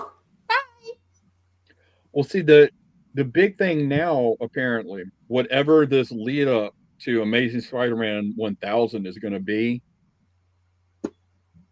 it's supposed to tie the comics more closely to the movie and to what's the most recent cartoon that's on Disney Plus? Is that Friendly Neighborhood? Yes, that Friendly Neighborhood Spider-Man, but that again, there's no Mary Jane, there's no nothing there. It's like they rewrote a lot of stuff, which makes sense for the cartoon series to be what it is. It's not Ditko Spider-Man, but I look at it as like it's close enough where I can enjoy it without going like that's not part of Spider-Man lore. Yeah, well, it's about to be, because they're apparently going to tie the cartoon and the comic into the cartoon more. So, but in other words, 1000 is going to reboot the Spider-Man universe again. So there's not going to be any more ties to Miles Morales and Peter and all this other stuff. Well, they didn't go that far. They're not talking about rebooting it. They're just talking about, kind of like they didn't reboot Iron Man when all of a sudden he looked like Robert Downey Jr. They're just going to try and bring them more close together. But the big thing they're hinting at is either Aunt May alone or Aunt May and Uncle Ben are actually his biological parents, which makes no goddamn sense, but that's the way they're going with it. And apparently, I never read this, but where's it? A lot of people are bothered by the fact that they already had something kind of like this by Mark Miller called Trouble in 2003. Mm-hmm. And they're ignoring a lot of it, but it's almost the same story. In other words, this new guy read that story and said, well, I can do it better. And Joe Kelly's not a new guy. He's been around for like 1,000 years writing comics. Well, either way, he looked at it and decided he can do it better. and basically, you know, or the Spider-Man group editor, just, here comes another one just like the other. Or the Spider-Man group editor, who doesn't know anything about any of this, was told by the Disney exec, who knows nothing about nothing, hey, we want more synergy with the books, and let's have something to do with Peter's family. And now Joe Kelly is trying to put it all together. But again, that's just because we talked about it and I saw the article. I was going to bring it up again. The only other thing I've done is, again, going along with, and I haven't read enough of it yet to really say this, but in my feeling, trying to piggyback off of what another creator did, but try and make it your own. I started reading the new Hulk by Philip. Oh my gosh, I forgot his name again. Philip Kennedy James, or Philip James Kennedy. No, I'm sorry. Philip Kennedy Johnson. Okay. And this new Hulk series is the one that came out in 24 or 25 that led directly into the new Infernal Hulk that's out now. And it's kind of piggybacking off of, honestly, one of my favorite Hulk stories in a long time, The Immortal Hulk by Al Ewing. The horror aspect of where the gamma radiation is really a source from hell, and he's kind of like an agent of Satan because of it. Well, technically, no. If you read Immortal Hulk, it makes sense. I mean, they did a good job with that series. The Immortal Hulk is amazing. It is amazing. And going by the Immortal Hulk, when the gamma bomb went off that turned Bruce Banner into the Hulk, it tore open a hole in the universe. They call it the Green Door, and it's a portal where everybody who's been, they call it, touched by gamma rays gets sucked into the One Below All's realm, which is, the Marvel Universe version of Satan. Okay. And so the Green Door is basically like the open door to hell. And as long as there is a member of the extended Hulk family alive, that door is always open because they are the doorway. In the new series by Philip K. Johnson, they're piggybacking off of that a little bit. And I will be 100% honest, a lot of it is beyond my recollection of stuff, but it seems like this dude really, really, really, really loved the 1970s horror comics, and he loved the shit out of the Atlas era monster books, because this is throwing all that in the book together with the Hulk. Okay. My only issue with it is let's see, because they're introducing, so we have the One Below All, which is Satan, and we have the One Above All, who is Marvel's answer to God. There's also the Mother of All, who that spawned both of them, which is kind of like Mother Earth, kind of, sort of. Sort of. And it looks like they went and pulled something out of Lucifer for that one. And her offspring, because her other offspring was called the Eldest, which is basically like the first monster. Okay. And somehow the events of Immortal Hulk awoke him. And it's adding it. I was hoping it added more to the Immortal Hulk stuff, but it kind of took it away because Joe, you know how we were talking about the whole big thing in the Immortal Hulk is the Green Door, right? Mm-hmm. In the very first issue of this one, they say the Green Door is closed forever. Like, whoa, wait, how? But all of the Hulks are still around. How is this possible? Yeah. But somehow, whatever happened in between Immortal Hulk and this one, because there was like 2 other Hulk series in between there. Mm-hmm. The Mother of All, I'm pretty sure the Mother of All has stepped in as like blocking the Green Door. So her son, what it ends up being, because series has ended and the Infernal Hulk picked up, is this eldest rips Bruce Banner and the Hulk into two separate entities, and he takes over. I heard about that. That they're now, and now he's going around awakening all of the monsters, and a bunch of them are, throwaway wannabe H.P. Lovecraft characters, but a lot of them are the old Atlas era monsters. Because like he went to Atlantis and woke up that giant crab octopus thing that showed up in one issue of Tales of Astonish. Oh, okay. So so far it's been kind of fun to read, but it's like, I don't know how much I like the idea that you're piggybacking off of the success of this one book, and then in your very first issue you take a shit all over it by saying the main idea from that one's been destroyed. It's like, but again, I've only read like the first 7 issues, so I'm not far enough in to see if they elaborate on it. Okay. And I get a kick out of it also because the first like 3 or 4 issues all centers around Appalachia, and Appalachian folklore is hilarious to me. I love it. So the whole idea they're in the backwoods and the monsters are coming out of the mines and out of the mountain and stuff. I'm like, man, I know cousins who believe every last bit of this. So, actually, I found some of those old Appalachian stories. Oh, sorry, Appalachian. Mm-hmm. I'm going to pronounce it correctly. As woke. What can I say? The people who live there don't know how to pronounce it, so you're okay.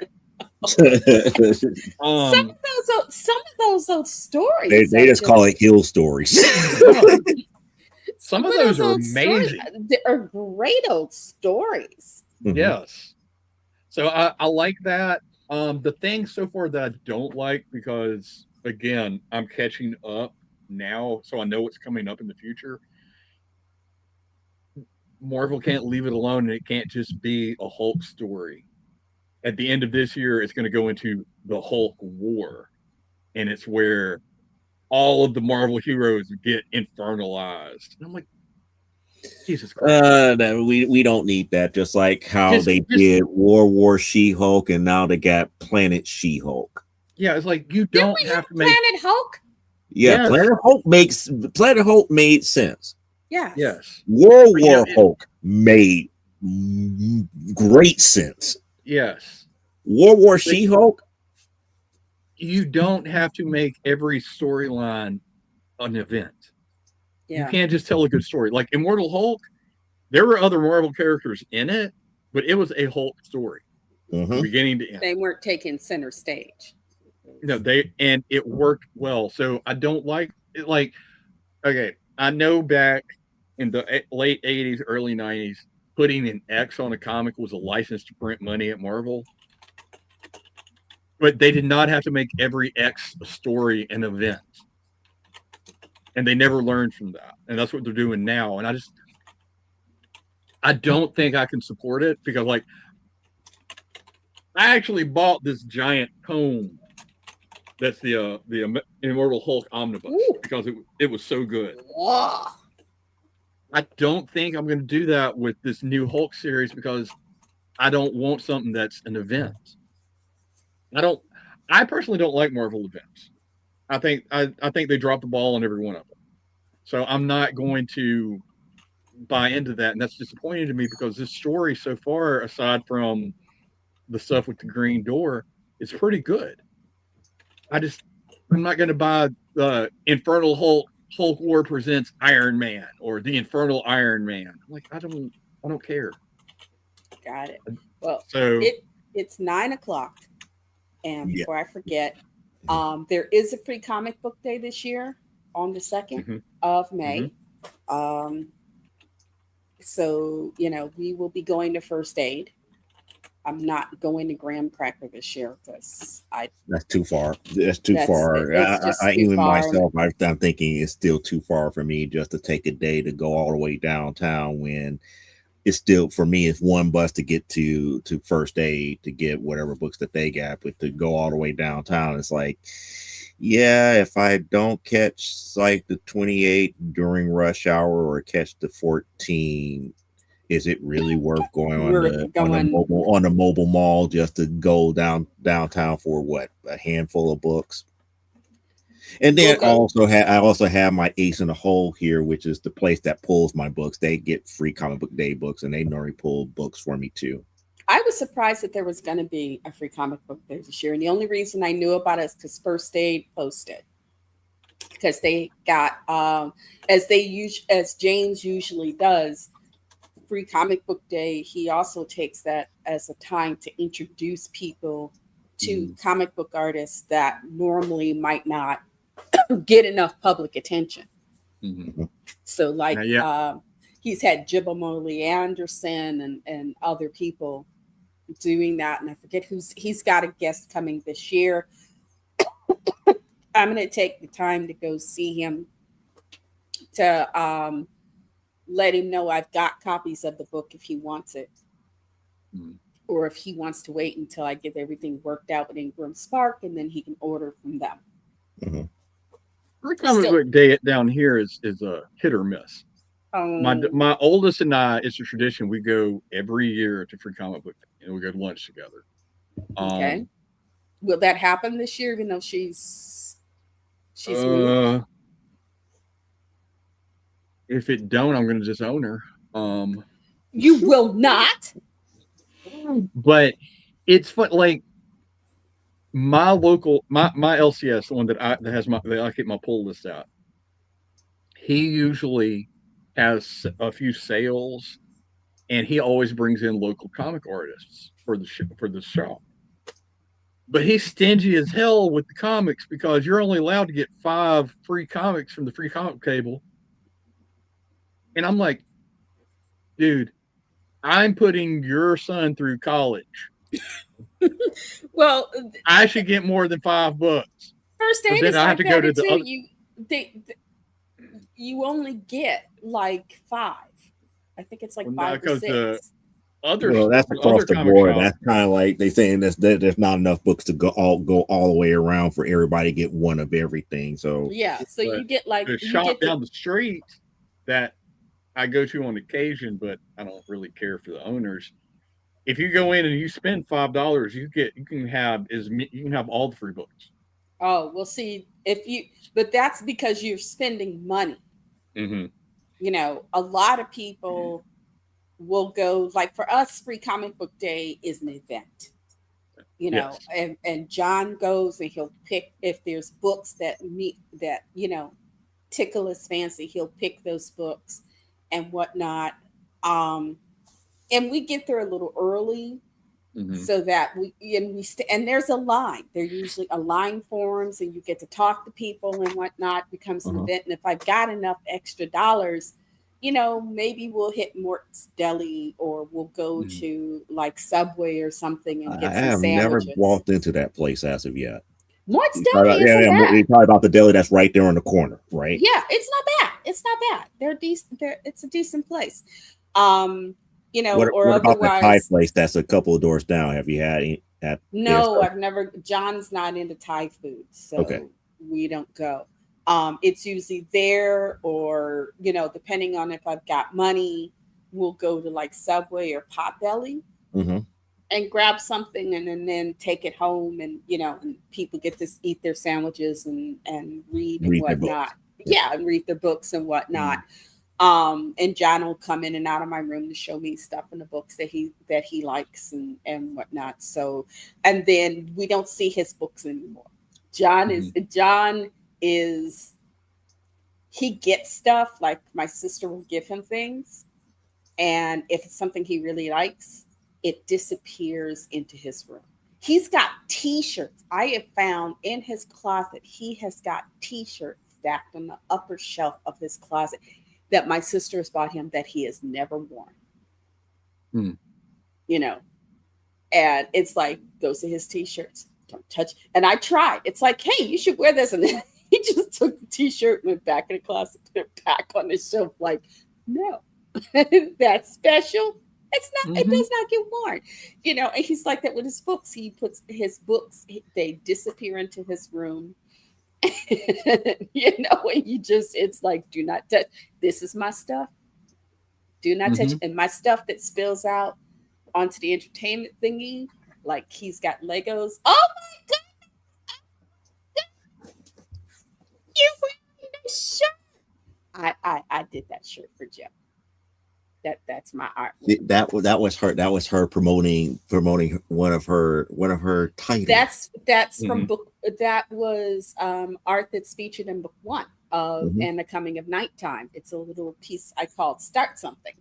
And it's a girly face, and she's wearing glasses. So you see her eyes, and then she's got glasses low down on her nose, and then reflected in glasses is the werewolf she's staring at. So she's got the eyes of the werewolf she's staring at back at her. So it's like, yes, that's something, bitch. Come on, let's go for it. Yep, she's up here talking about t-shirts. I could show her that I am wearing her t-shirt. But thank you. But see, you see how I try to do the promotions? I see that. I is grateful. I is most grateful. But like I said, he gets stuff, and even the Legos that he has that are out in the living room, you don't touch them. It's like you see them, look at them from a distance, but we do not touch. They are holy now. One does not touch the holy relic unless you're looking to get smite. I think that's bad that you just going around the house trying to clean up and you have to pull an Indiana Jones and having to swap out. It has been like that. I do not go in his room and sweep and mop unless I ask permission now, just in case I shift something. Because he had, my sister was finding the illustrated Harry Potter books, and she got all the ones that have so far been illustrated that you can get here. And I had shifted them when I put my old drafting table in his room, so he had a desk he could do crafts and stuff at, and color and whatnot. The lower shelf is still on it, so I put his Harry Potter books down there. And he came in and saw the changes that I made. The look he gave me was like, if you wasn't my mama, you'd be dead right now. Oh, wow. It was like I dare entered his sacred space. I understand that. And changed things around. Because I was just trying to, in my opinion, just make it nice. But it's like, he's very specific, and it's like, I don't change when it's time. He will change his bed when it's time to do laundry. He'll change his bed and everything, and put his sturdy sheets in the bag and stuff so they can get clean, and put his fresh sheets on there. But it's like, yeah, there are certain things you don't touch, because baby Grogu and his dragons sleep in his bed, and they shall not be disturbed. And I'm not, oh my goodness, if I touch the top of baby Grogu's head, that boy will, it's like, he's come close to swatting me. So I can't touch baby Grogu. Wait, swatting your hand? Like, don't touch him. That's my baby. Don't touch the Grogu. So yes, it's like, so thank you, Lisa. Thank you. Because, now it's become a whole family trip. Everybody is like, oh, wait, baby Grogu, Mandalorian and Grogu? Yeah, I want to see that. So that's going to be, next month is going to be busy, because Cinco de Mayo, it's free comic book day, Cinco de Mayo, Mother's Day, and then. Well, you heard what they said about Cinco de Mayo, right? What happened with Cinco de Mayo? No idea. They're not having the big event again this year. Oh, okay. So they're not doing the thingy the normal parades and all the other stuff for Cinco de Mayo. All of that is gone again this year. The groups have said it's not safe. Yeah, I get that. I totally understand that. Is that for the reason I think it is, or is it something else? Yes, frozen folks. Yeah, frozen folks. So it's they would rather not put on an event that could easily become deadly. So, I understand that. And so those of us who have hearts and understand are like, you know what, you do you, boo.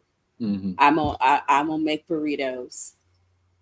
I gotta, because the family's like, Cinco de Mayo is coming up, so now it's become every year I gotta make burritos. If I don't make burritos on Cinco de Mayo, because that starts burrito season for us.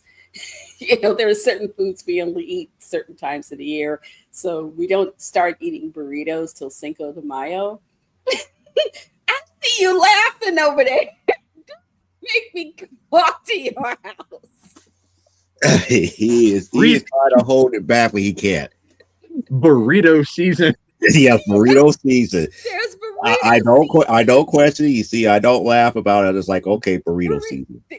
Burrito So wait, how long does burrito season last? And oh no, don't go there, please don't. And it's like, don't question it, just go with the flow of it. Is it like, instead of not wearing white after Labor Day, you can't have salsa after the end of burrito season? Don't do it. He did it. He went there. Let me get John, because let me get John in here to say some words. See, he don't use that language because he would no. Burrito season starts Cinco de Mayo and ends just either shortly before or shortly after Samhain, Halloween, for those who don't know. Okay. Taco season. Burrito season. Taco season. Burritos. They like burritos, okay? And I have to make the burritos, and they like the burritos done in certain ways and don't stuff. Do that to me. They would eat burritos year round if I let them, but I'm the one who has to make the burritos. See, Cliff, okay. I hate having visual memory or can picture certain things. He just made me picture the whole Bugs Bunny Daffy Duck. Burrito season, taco season, burrito season, taco season. The shredded cheese I normally buy from Aldi last year got pulled off the shelves because they were finding things that shouldn't be in shredded cheese. Mm-hmm. So now I have to buy bricks of cheese and shred them by hand. And these children like the mix. So now I'm going to have to be dealing with them making the burritos and going, but that's not the mix of cheese we normally get, because they got, they have elevated palates and they can tell when mama didn't include a certain cheese in the shredded mix. Okay. Instead of a confused Elmer Fudd, it's Elaine's family holding a knife and a fork. Stop. Please stop. I'll kill your ass. I'm gonna kill you. As much as I love you, Mrs. and Grayson, I swear I will. If I have to walk my ass there, I will come and break a kneecap. You gonna suffer. I'm gonna find a way to do it. You gonna suffer. Okay. Oh my goodness. Just you're going to try to make me find the AI platform to actually overimpose that cartoon clip for taco season, burrito season with Bugs Bunny with Elmer Fudd looking confused with a knife and a fork. Like, huh? I cannot picture that now. I'm sorry. My girls love those episodes of Bugs Bunny, and their favorite line is the one where it's the episode where Daffy goes, "Aha! I know where I went wrong. I know where I went wrong." Do you want to shoot me now or shoot me when you get home? Shoot me when you get home. But yes, there are certain foods that I only make during certain times of the year because they take a lot of work and they're not necessarily cheap. And I like to have some variety in my diet. Okay, is that all right? That's perfectly fine. I just don't understand why he just couldn't accept it as is. He had to go there. We just came out of tomato soup and grilled cheese season. Yes, because that was a winter thing. Yes. Mm-hmm. Because I grew up at a time you didn't get everything all year round. So there were certain foods you only ate during certain times of the year. you know, unless of course it was sweet potato pie, which is a child you only got for special occasions and you only got little slivers of it. So I was so grateful. Tell the dudes I was very grateful that I got to wolf down. Except I didn't get to wolf down all of it because I brought it home and I gave John a piece, and I had left the piece that I was going to come home and finish. That sweet potato pie was gone, and he just had a smile on his face. Oh no. He ate my sweet potato pie. But yes, we have, He probably took it in his room and gave it a shrine before he ate it. growing up in the 60s in Chicago as a Black child, there were just certain foods that were more seasonal. You know, like sweet potato pie was Thanksgiving. Sweet potato pie, you didn't get sweet potato pie until November, and by what? The end of December, that was the end of sweet potato pie season. Just like with me, pumpkin pie. I only eat pumpkin pie during Thanksgiving season. Yeah, so right from around November to I'm the only one in December, that family will buy. It's like everybody else would get the sweet potato pie. I would have like a pumpkin pie to myself. and you used to only find pumpkin pie in the stores at that time of. You would only find pumpkin pie from November to at the latest mid-January. After mid-January, Right. you didn't After find Christmas, pumpkin pie. it was just gone. Pumpkin pie was not in the stores anymore. So I grew up where there were certain things that were seasonal, and there still are. You don't get persimmons throughout the year. You only get persimmons. Like I don't see cherry pies after summer. Or like, I don't know if it's this way everywhere, but down here, the day after Thanksgiving, half the dairy section is full of eggnog and custard. Yes. Yeah. Okay. It's like that. Yeah. Except I have noticed, and Jeff told me, and I like you lying. And then I noticed this year at Jewel, there have been times in the summer I've seen eggnog. And it's like, no, my body doesn't want eggnog until about mid-November. That's when I start craving eggnog.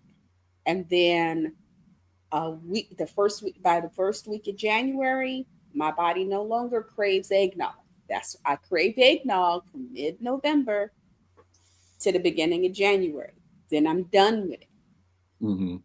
Because my eggnog season is done. I just realized to everything, turn.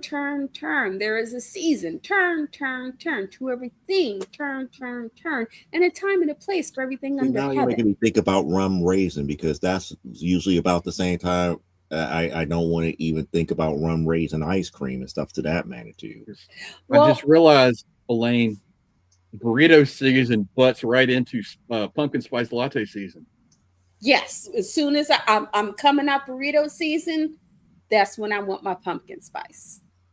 Okay, that's when I come out burrito season, and then I want pumpkin spice. Okay, and as I'm coming through pumpkin spice, I start getting that need for eggnog.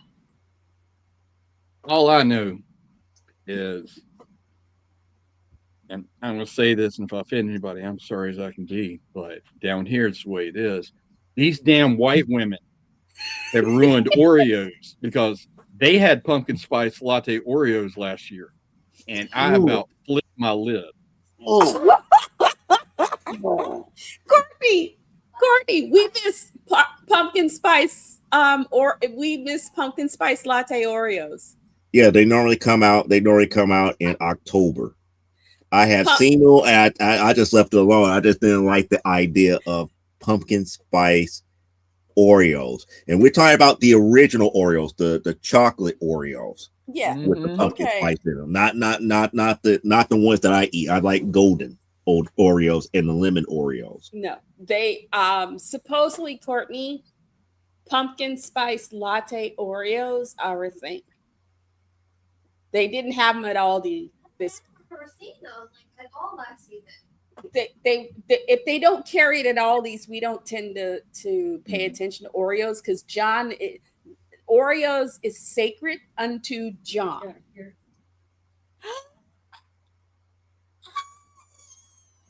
She's happy now.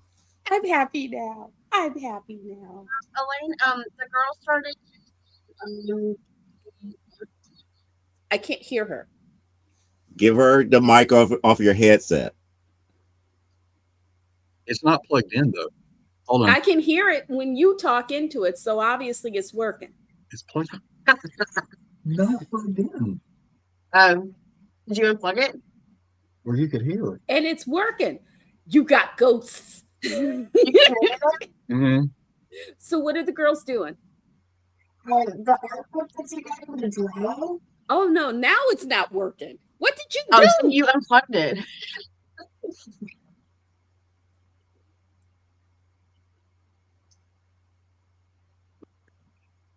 Now you How's can hear that? me? Yes. Yeah. Hey, girlfriend. I can't hear you. The art book that you gave them, it looked like Uh-huh. some people had already sketched in it. Was that I you? had done that. I apologized. I No, told it them was beautiful. The girls loved it. Oh, But- okay. And I didn't know that you can write in the book, so I had them with their sketchbook next to it. And Oh no, they've Penelope's got like, it. The Yeah. way it is there's the finished piece and the instructions, and then they give you a page that you can work on. yeah, because the youngest one was arguing with me. No, you can draw in this book, and I was like, don't draw in that book. No, that's why I sent it, because it's like, okay, this is something I don't have to send an additional sketchbook, because they can work right in the book. And I thought that Gotcha. Grayson may like that. So Yeah, you that's had why I notes and sent stuff it. in it. It was gorgeous. And she's trying to do calligraphy now. So Penelope's learning cursive and Grayson's doing the calligraphy. I found I missed 2 of the nibs I had for the pen set. I found them. I'm going to give them to Joe, and he's going to send them on. And I found a simplified font. It's still Gotcha. really lovely, but it'll be easier for both the girls to practice on when they want to start learning it. So I found that I just got to remember to send it so that you can do it. And I was telling Cliff about Craftsy. I don't know if you've heard of Craftsy. It's a great place. It's a website for beginners. You have a lot of artists and craftspeople teaching about everything from knitting, crochet, painting, drawing, stuff like that. But they do it so that it's easy for beginners. And several of the artists and crafters that I follow have promotional codes where you can get a year crafts fee for like $1.50 or something like that. Oh, So nice. I told him, I told you, Mister, to check it out. If it meets with your approval, I will get a code so you can get the discounted year. Awesome. I appreciate it. Because I told him that I would, and I always make sure that he checks with you, that if it's okay with you, that I would do what I can to assist in the girls, at least in regards to literature and art.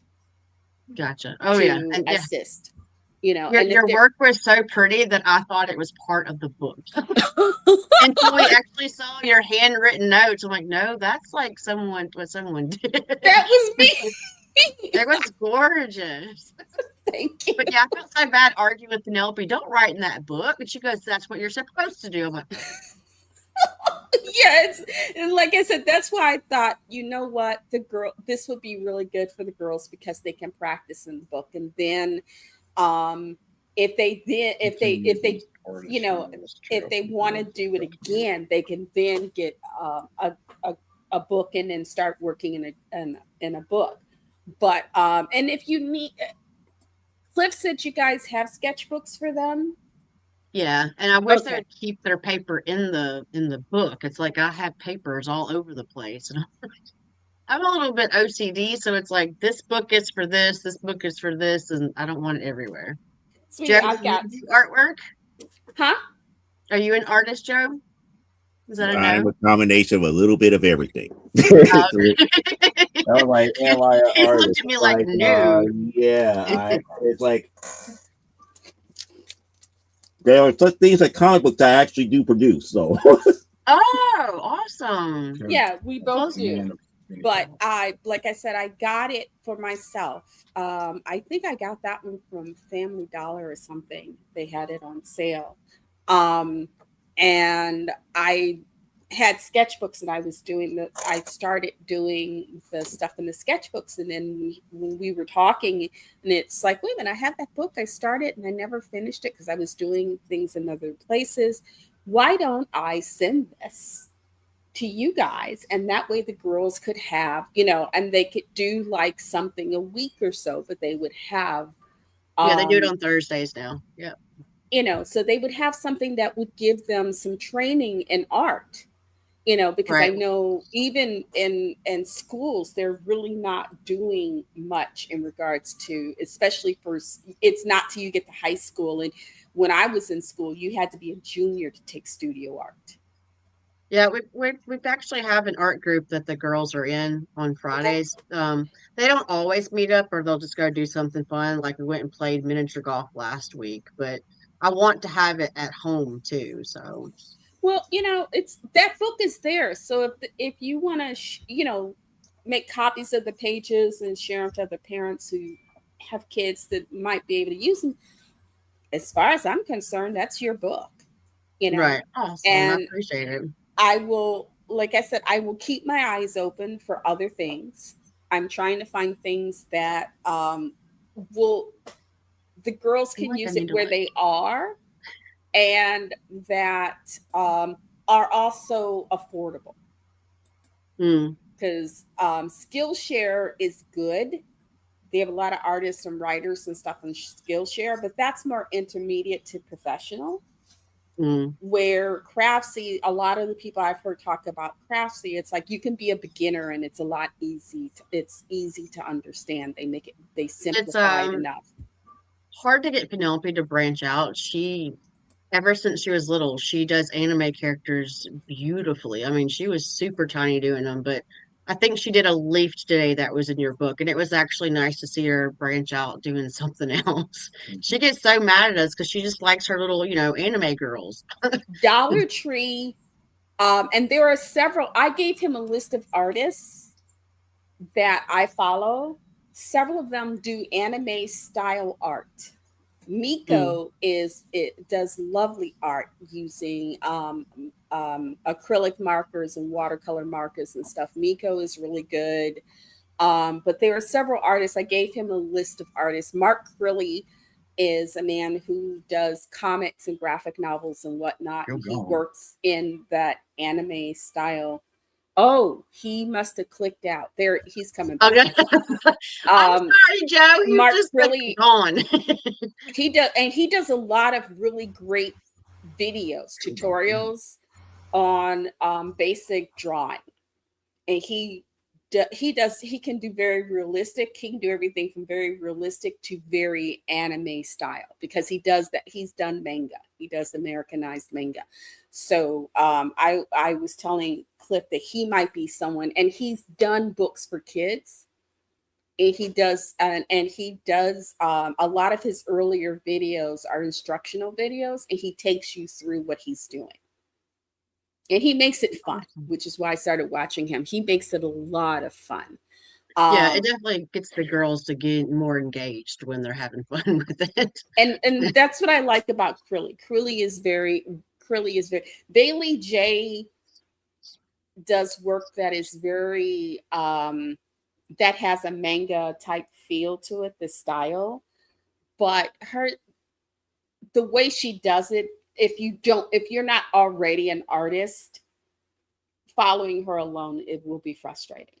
I'm trying to Mm, find people that I'm following that um will make it easy when they're doing their art. But I've also got people on there like Greg Simpkins and a few others who are just really great artists, so that they can see that, oh, even if I have this interest in this, like Wiley Becker is a top art. She is a female artist. She is Magic the Gathering. Believe me, she is all over Magic the Gathering, and her work for Magic the Gathering, chef's kiss. Now her stuff is very advanced, but giving the girls something that they can watch to say, oh, if I start learning this and I have this interest, I can go into this and make a career. You know, so that's why I sent the list that I did, because and he's got the list. I was like, I'm just gonna go ahead and eat dinner now. I need to go eat dinner. No, I'm not eating dinner. Somebody finally got me my soda that I asked for, and I was like, oh, I have to go get my soda now before it gets, before people start having second thoughts. So I had to go off camera. I didn't want to scare people to say I'm about to leave, so I just turned my camera off slightly, got it like, but yeah, like I said, I will be. I'll continue to look. There is a book on manga at Dollar Tree. Dollar Tree in their book area did have a book on drawing manga. I haven't been to my Dollar Tree for some time, so I haven't had a chance to check it out. And the one Dollar Tree I know that will have it is so far north and west of me. That's the better part of a morning just to go there, see if they've got it, and then bring it back. But if I do find it, I will. If I find one, I will get a copy. And the next time I send a shipment to you via Joe, you will get it. If I find it, I'll let you know in the chat. All right. So that you can send it. The only books I'm not letting go, but I might get copies for the girls once they're older, are the Alfonso Dunn books. Okay. Because he does amazing ink work and whatnot. But they're not quite ready for that. That's a bit ahead of them. But I am looking at I'm looking at materials, trying to find things that I think might work for them later on, but also now. And if you let me know what the girls really like, I can start trying to figure out how to meet them where they are and then expand. Okay. Joe, I was hoping so much when you came back on camera, you had a burrito. You are not going to let me live this burrito thing down. I almost grabbed somebody else's chalupa just to play a prank, but I was like, no, I'm not going to do that. Ask your missus to come back. Get her back here. Because I'm not going to do that, because I knew he was going to say something if I did came back with a taco or something, and he would have just been busted up laughing. See, I was like, it's not something to be laughing about. I understood it. I know not to make fun of it, because I understood where she was coming from. I'm gonna have that woman smack you in the back of the head. You have to put that image of Daffy and Bug going left and right with elbow foot, with a plate, a fork and knife, and a napkin tucked into his shirt. Taco season, burritos. Oh my goodness. See, Elaine, we may not see the missus again because we've reached that time in Mississippi where it's raccoon season, and they're sitting by the garbage can waiting on us. And she just went out there, so we may not see her till tomorrow. She's feeding the raccoons? Not on purpose. She's taking out the garbage. But we have raccoons down here.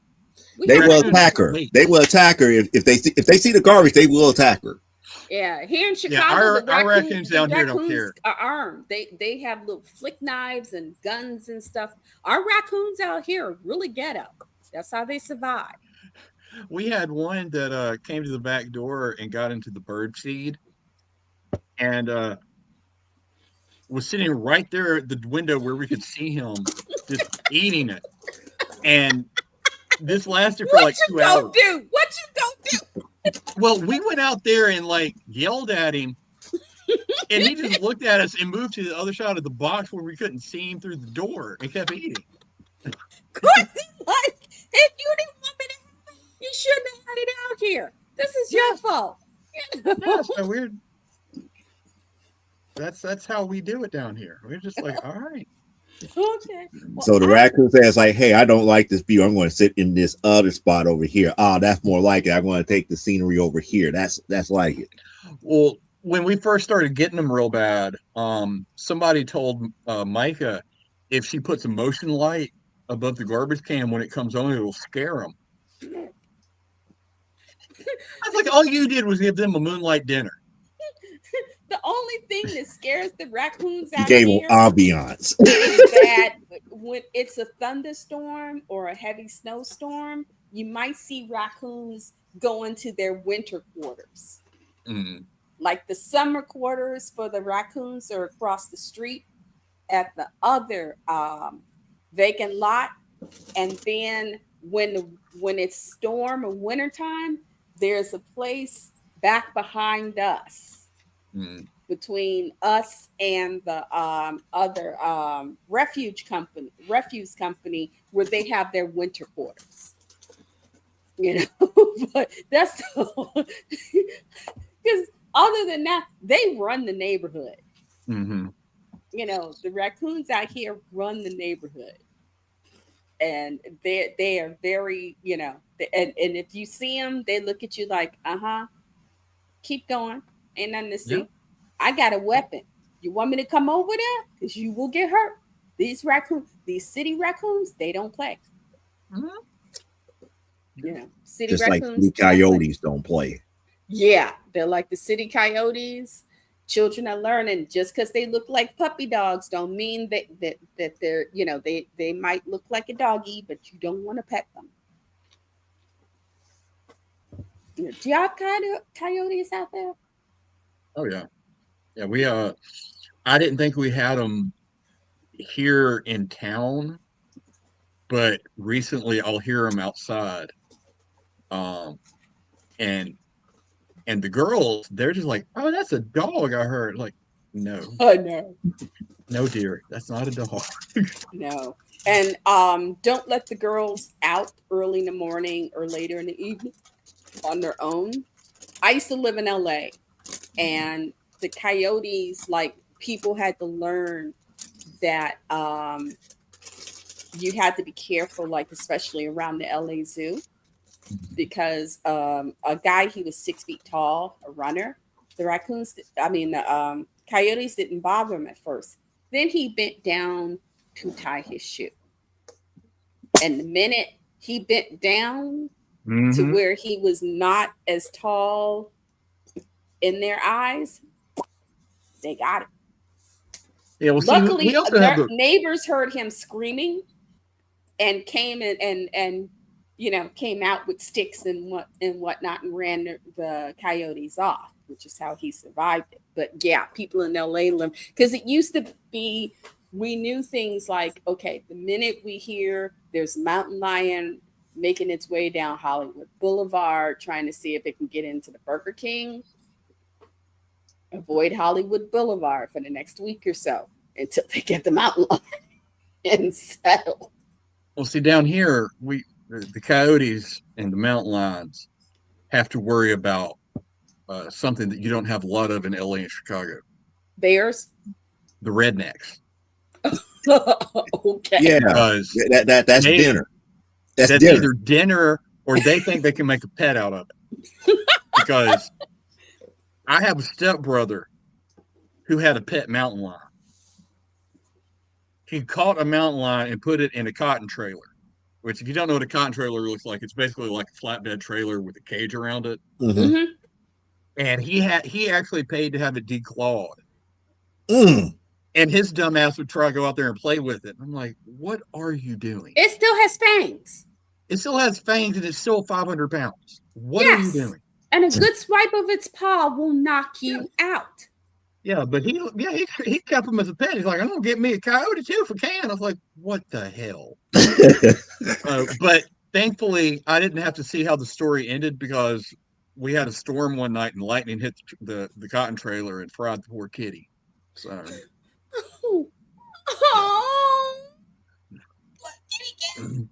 But yeah, down here the varmints are more afraid of the rednecks. So.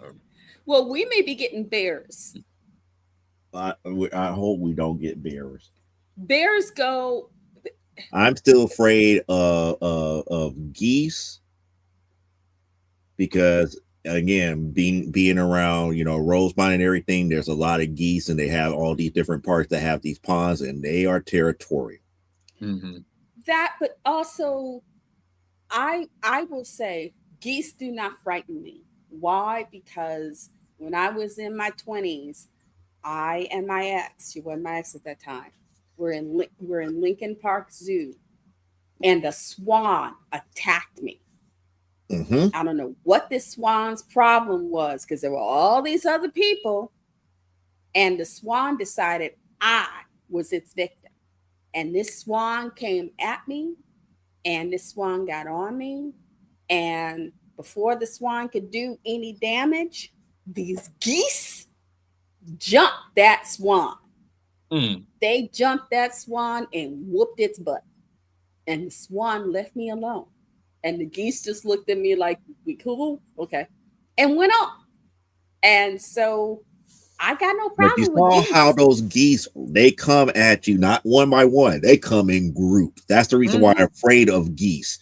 The geese don't bother me. The geese that hang out in Washington Park, those geese are chill. Now, if they think you look too thuggish, they might fly overhead and drop you a few gifts. But for the most part, out there in Rosemont, there's like a walkway where they have like a little bitty pond area and everything. And when they gather there, especially when they have their young, they become very territorial. So you cannot walk the normal path because they will claim that normal path. You have to be able to figure out a way to walk around them, because the way it works is that once one of you see them in their territory, one will come over there and it will start squawking because they're up there. They're up there. It's like, you get closer, we will jack you up. We will jack you up. Which is and why then it's like most people be like, oh, we're not going to study you. It's like, he gave the warning. Mm-hmm. And then after so long, it's like they keep squawking, and you notice the other ones just start popping their heads up. They look in that direction. It's like, it's about to be a war. Well, but that's just it. They will at least warn you. When they feel you're getting too close to something, they will warn you, which is why the coyotes have learned, because there isn't a major park in Chicago that doesn't have one large coyote den in it. Mm-hmm. Every major park in this city has a coyote den, maybe two, depending on the size of the park. Mm-hmm. And one of the reasons that the city says it doesn't do anything about the coyotes is because they think the coyotes are keeping the geese down. But the geese have already worked this out. The geese see a coyote, and they're like the squirrels with kittens. Where I used to live, we had a lot of stray cats. We also had a lot of squirrels. And when the cats had kittens, the squirrels would let the kittens chase them around. Like, okay, this is cute. But then there's a point about 6 months into the kitten's development where suddenly one day you realize the kittens are avoiding the squirrels. And my son's just like, I wonder what does this. It's like, they pack it.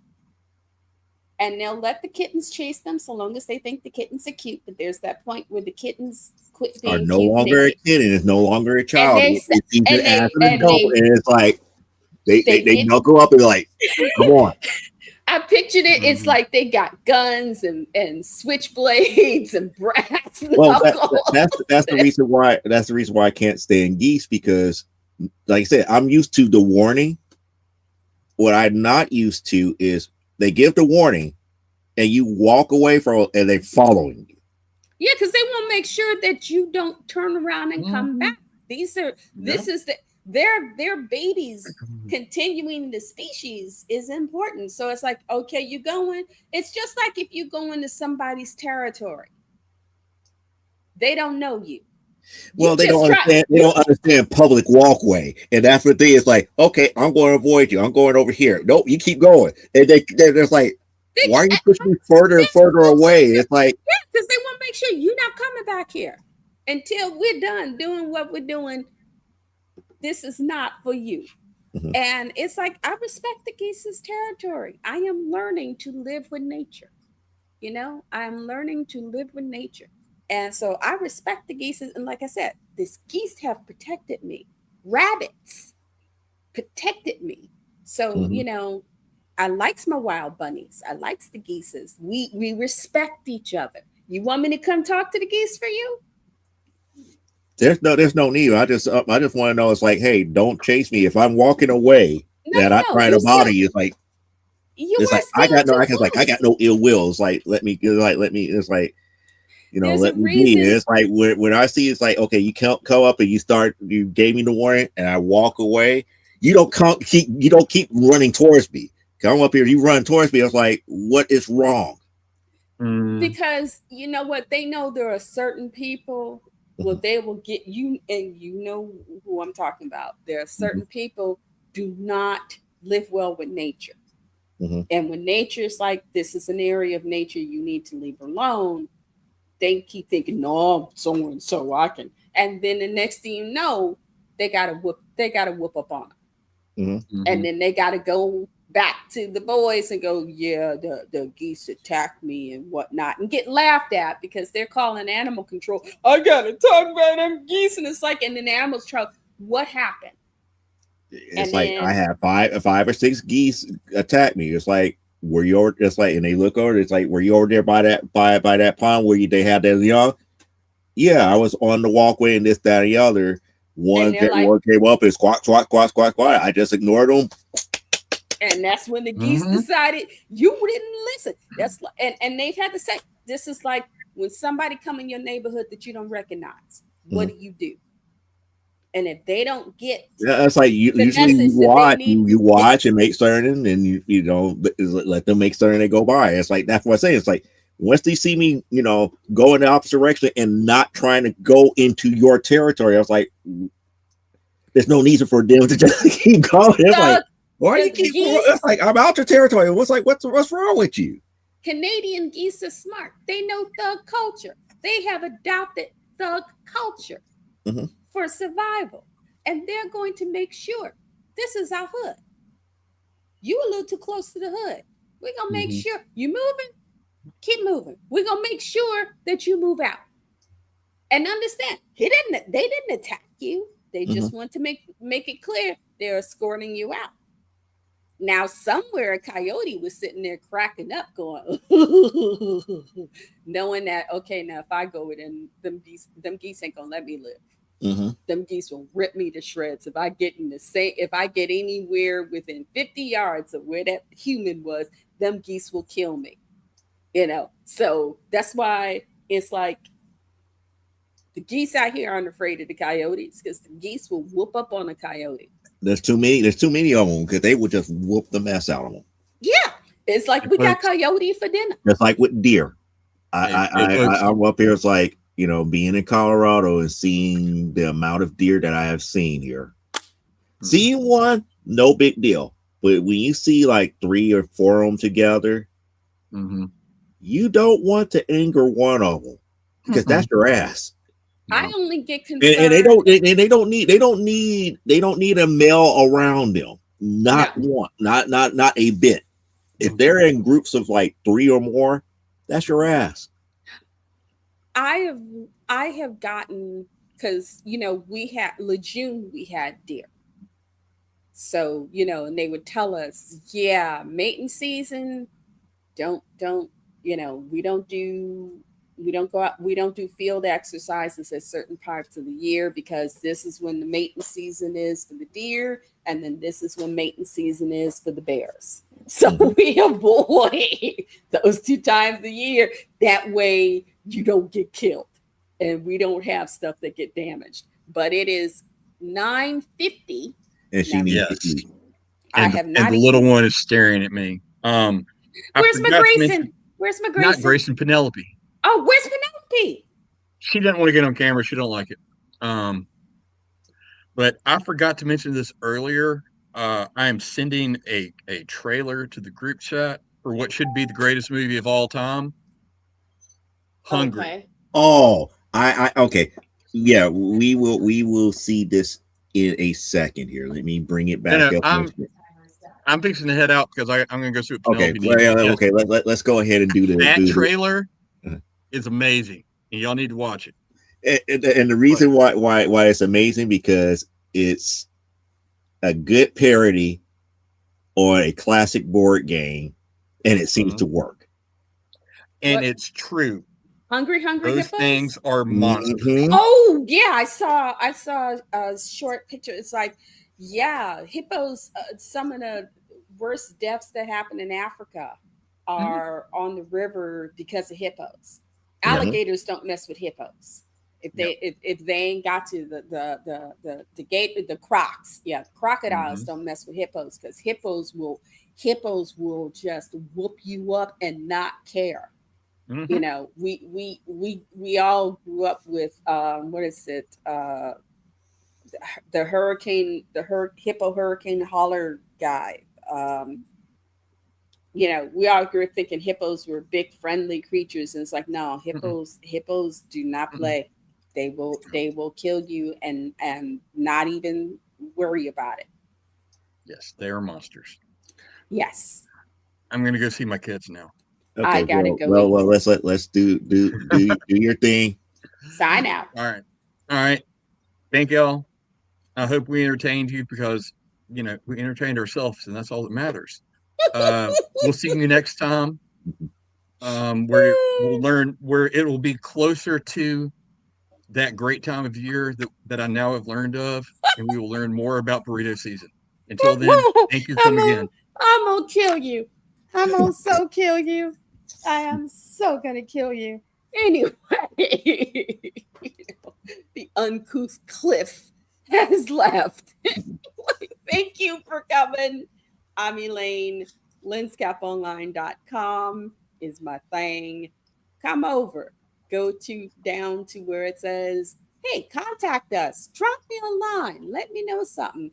I have copies of In the Coming of Nighttime. I've got about 15 copies. I'm thinking of selling them off the website. If you think you might be interested, contact the system. Maybe we can talk, okay? Other than that, y'all take care. Be safe. Know we love you. We appreciate you coming to see us because, things get crazy here. Peace. Okay. And that brings that brings you guys to me where I get to say this episode of Comic Book Spectrum is brought to you by Plasma Fire Graphics. Give Jeffrey Hayes a quick little call here if you got a brand new if you want a brand new cover for your novel, your graphic novel, your comic book. Why? Because you want an award-winning artist that has the skills to pay the bills to get people over to your table to ask you about your next story. And if you don't believe me, then believe this video.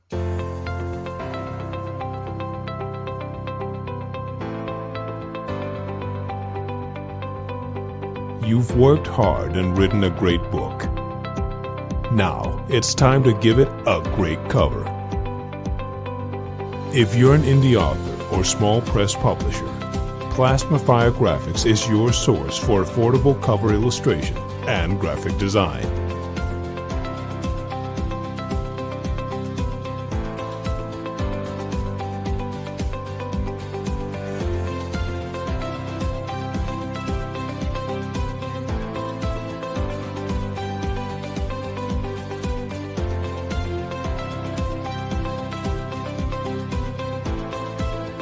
Plasma Fire Graphics, when the look of your book matters to you.